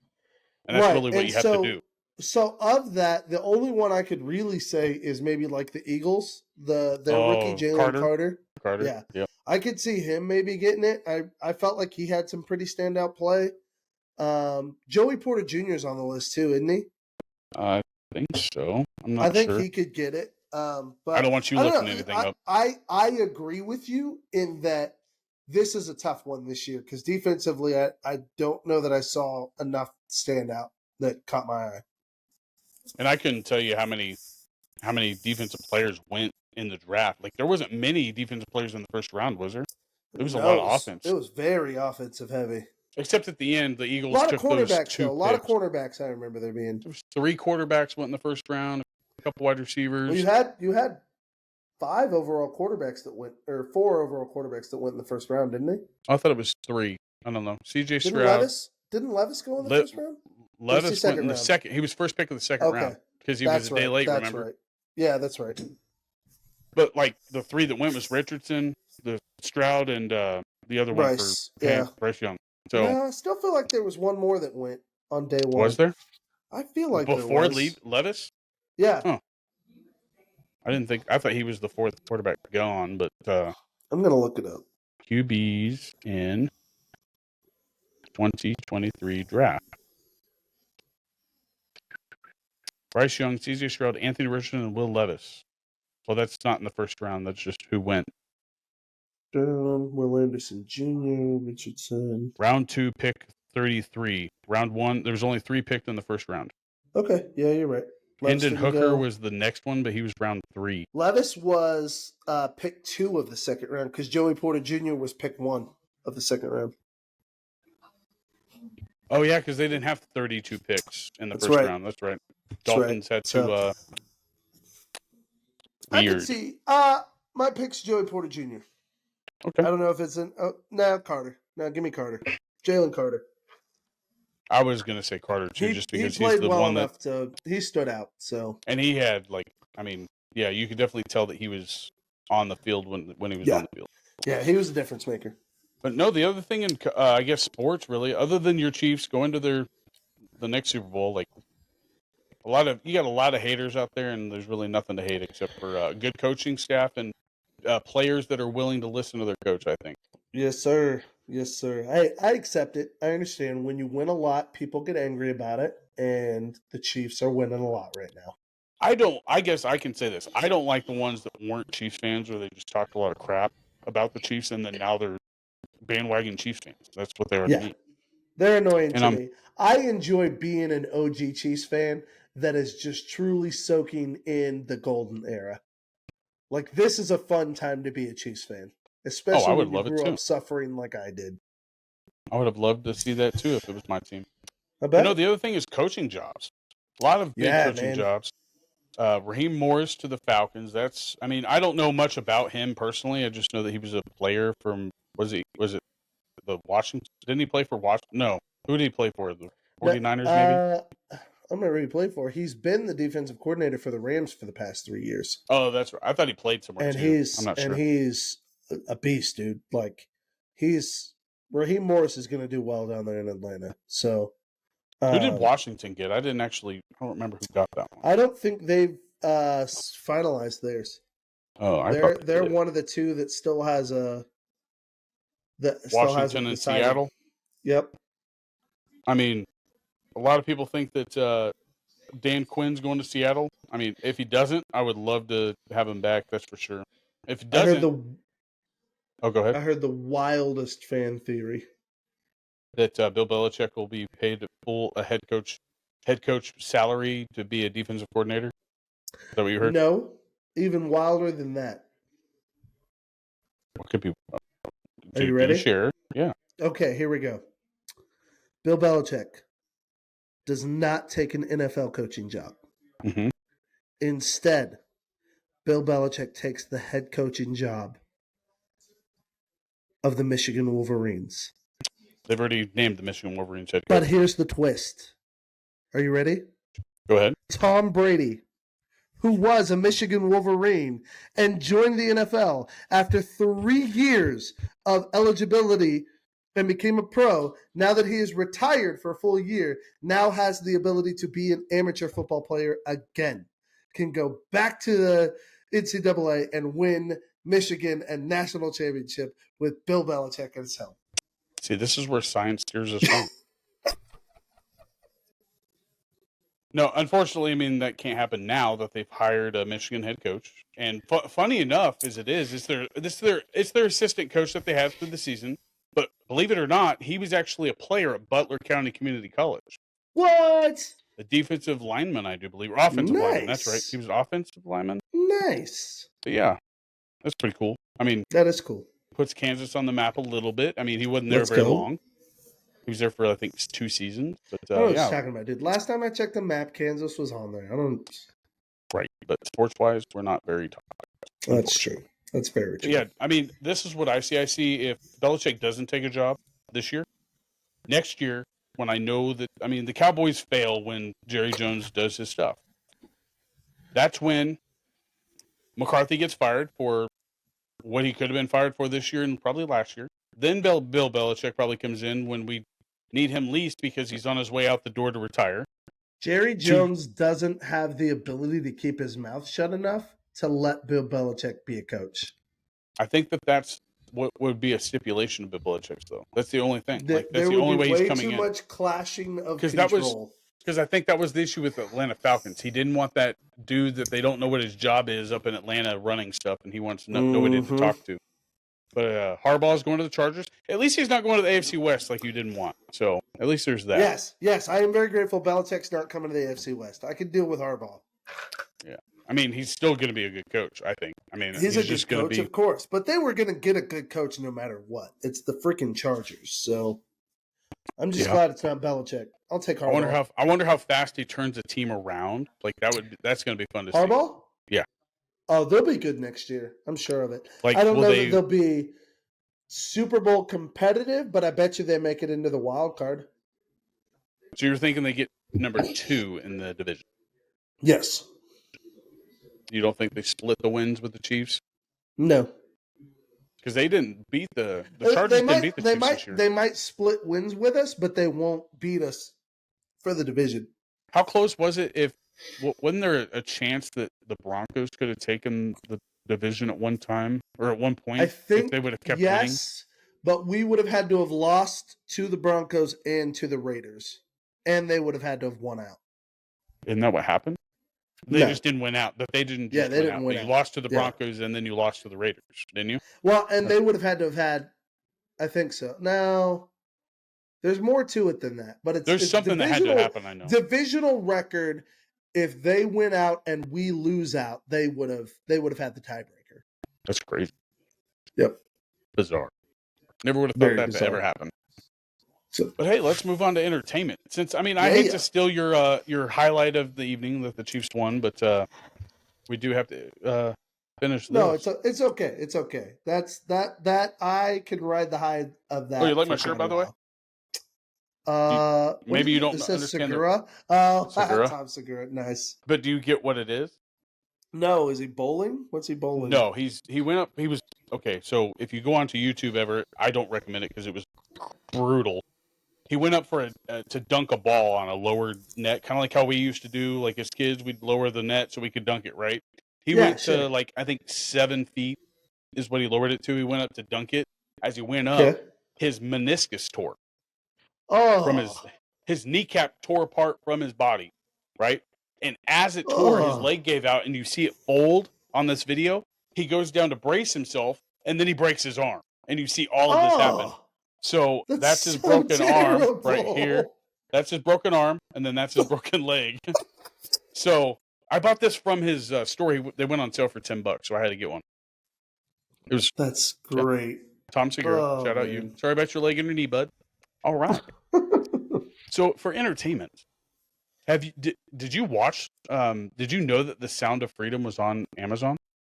So I did see that it was on there. I have not had a chance to watch it yet, but it is in my playlist, and I plan on watching it very soon. Bro. I've heard it's amazing. I don't have kids, and for no specific reason do I not have kids. But if I had kids and like this would make somebody who has kids want to be this type of person.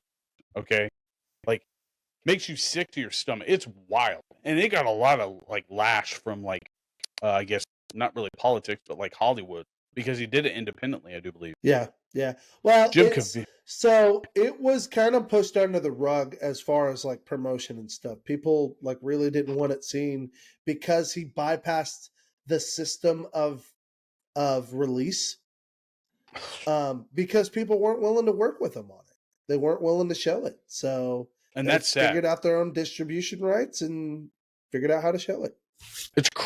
It's a great movie. It's an awesome put together movie for good reason too. It informs us about so much that's been going on with the human trafficking and stuff. But one that kind of scares me is at the end they kind of give stats and statistics about like human trafficking. America is in the top, I think 5 of those areas that human trafficking is. Oh my, what?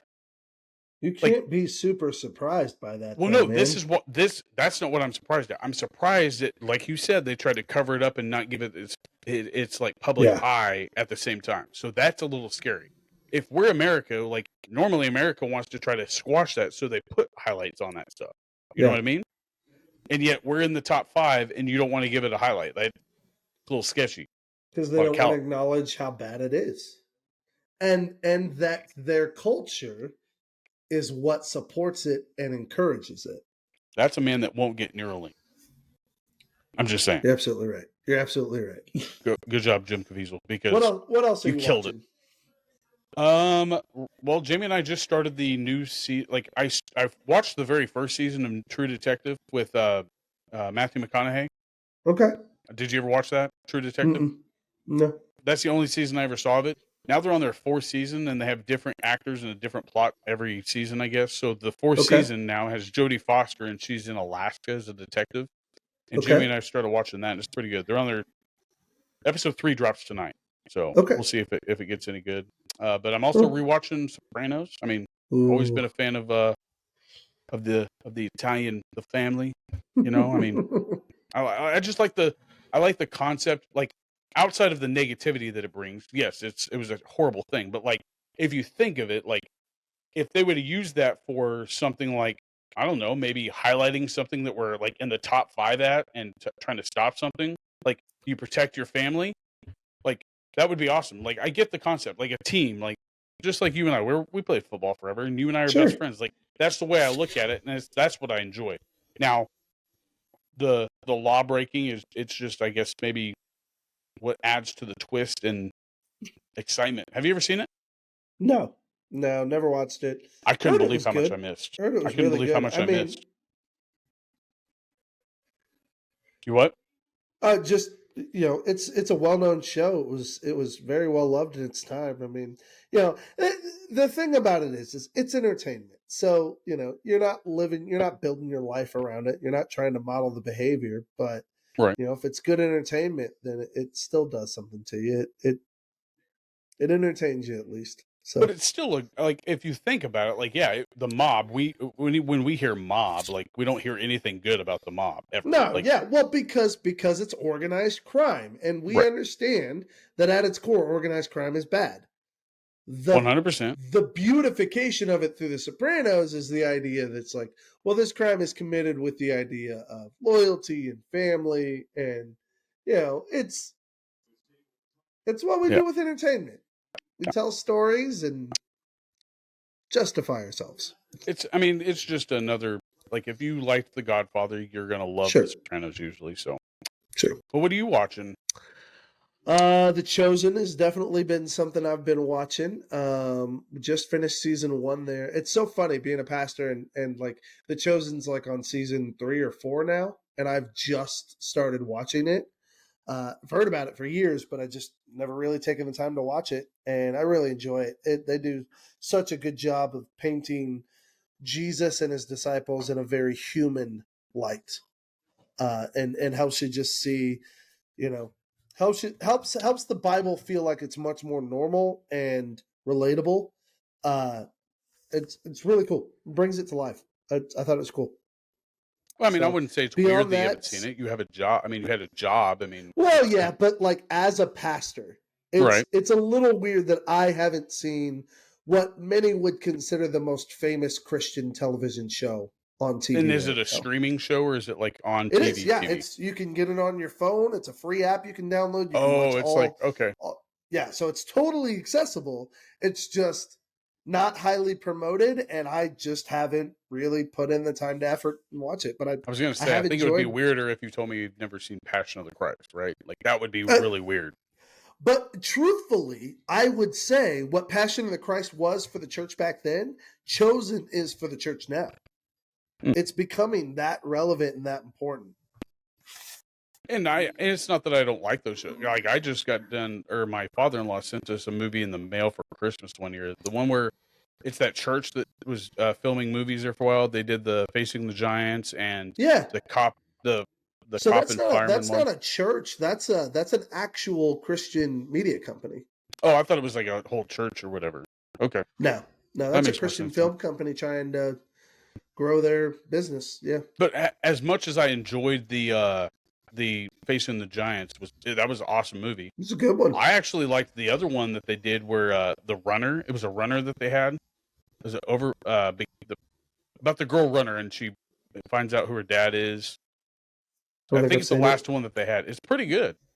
I think it came out about 4 or 5 years ago. So I mean, that would be more. And then was Jim Caviezel, the one where he played the coach, was that put together by the same people? The one where they had like the coach that had the hardest. He played a high school football coach, with the highest winning. They called it the streak, and it was the longest winning streak in America for football. I don't remember. They had like big time NFL players that went to this high school. It was crazy. I forgot what that was called. Stand Tall or something like that is what I think it was called. But Jim Caviezel's, I mean, he's just a good actor. Like I think he's underappreciated for sure. With The Sound of Freedom, I mean, I think he directed and produced that and starred in it. I mean, not many people can do that in today's day and age. Not everybody's. Jim Caviezel's a good actor for sure. Yeah. Would you freak out on him? Oh, here's a better question. Who would you freak out science or nerd wise outside of fame? Like, who would you like? I guess I would say you would do Elon Musk. Like, you would probably go crazy over that. But like outside of Elon, I'd love meeting Elon. Actually, I did kind of nerd out when I met one of the pilots from one of the astronauts, Dr. Bernard Shaw. Oh yeah. From one of the from the 90s, the 90s missions, not the Apollos, the after the Challenger. The Challenger was what, 89, 88? So there's the Challenger series, and then after the Challenger series was was it Atlantis? I'll take your word for it. You're the guy that would know this. I think I gotta look it. But I do remember like you talking about him because I think we had him on. I think I had him as a thumbnail on one of the episodes. Yeah. So it was really cool meeting him. I think they have to be alive. Well, yeah. If you're gonna meet them, who would you just freak out about? I mean, if I could meet them alive, they're not alive now, but if I could meet him alive, I would freak out meeting Tesla. Nikola Tesla was brilliant, and like I would love to have met him. He would have been cool. So outside of that, I would say I have one nerd one that I would just like be like, what? Like I would probably, I mean, if I had a chance to meet him, I would probably be like, I've got so many questions, and I hope you have enough time to answer them all. Let me hear it. Neil deGrasse Tyson. I was just getting ready to say, Neil deGrasse Tyson would be really fun to have a conversation with. I would love to just sit and talk to him. His voice is so... Oh, he could teach me anything. For sure. He could teach me how to, I don't know, be dumb. He's so good and relatable, and he keeps it simplistic. Like, he doesn't judge you for not understanding things, and it definitely makes it easy for people to understand scientific concepts. And I appreciate that because I don't get a lot of stuff. Me too. But hey, bud, that's episode 53. Wow. Episode 53 in the bag. Man. In the bag. We got to get Jordan on here one of these days. We do. I'll tell you what, this this was exciting, mainly because we got to celebrate the Chiefs winning, going to the Super Bowl. Let's go. So I'm happy about it. But this was fun. It was fun. And Before we go, okay, we need to probably first say thank you. If you're still tuned in, thank you. We appreciate you listening this long. we And do we want thank to you. encourage you. Like, subscribe, comment, follow, tune in, engage us, y'all. It's one thing to know that you're listening. We're grateful for that. It's a whole nother thing to have you engaged in the conversation. Seriously. We want to have you engaged. Talk smack. Give us your thoughts. Let us hear who you think should be MVP. We just want you a part of the conversation. That's the whole point of why we do it. Let us know something you want to hear us talk about. Yep. If you want to hear us, if you want us to tell more stories, ask us questions. We don't hesitate, but we just want to see you engage with us. That's why we do this. We're spending time together, but we also realize that this is, I think I've kind of learned, I've had a few conversations with people that other people kind of look to this as just a way to connect with friends. Like it feels like you're getting time with your buddies every week. So I find out more about you every week. I think that's a good thing. Yeah. I mean, we don't, but like I said before, I've said this a time or two before. I would never have probably, I don't think we would have ever had these conversations if it wasn't for our age and distance being apart. Like we would just normally talk about sports, movies, stuff that we normally would talk about when we were close. So in distance is what I mean, not like close as in friendship. This certainly, the format certainly isn't anything different than what we would do on a typical Friday night together. So less physical touching is about it. This is us. You're absolutely right. We used to sleep together. Yep. In There's a lot less cuddling going on. All three of us. Well, yeah, the fourth one didn't sleep with us, but our third one did. Our plus one did not sleep with us. Nope. But for sure, Jordan was always in the middle. Indeed. But I love you, buddy. He is the Oreo cream to our chocolate cookies. Facts. And don't forget to follow us on Facebook, IG, X, TikTok. We post on there time to time. Not every time, but time to time. But also make sure you check out our sponsors, HCW and Rage Beef Jerky. And also check out the Chubby Buddy. As well as the Chubby Buddy. So we love you guys. Thank you for tuning in, being a part of it. Bobby, I love you. I love you. Thank you. That feels so good. Tell Heather I love her too, even though I didn't see her post after 13 years. I will. I'll let her know that you love her. I love you. That you miss her too. Yep. Bye. Bye. Bye.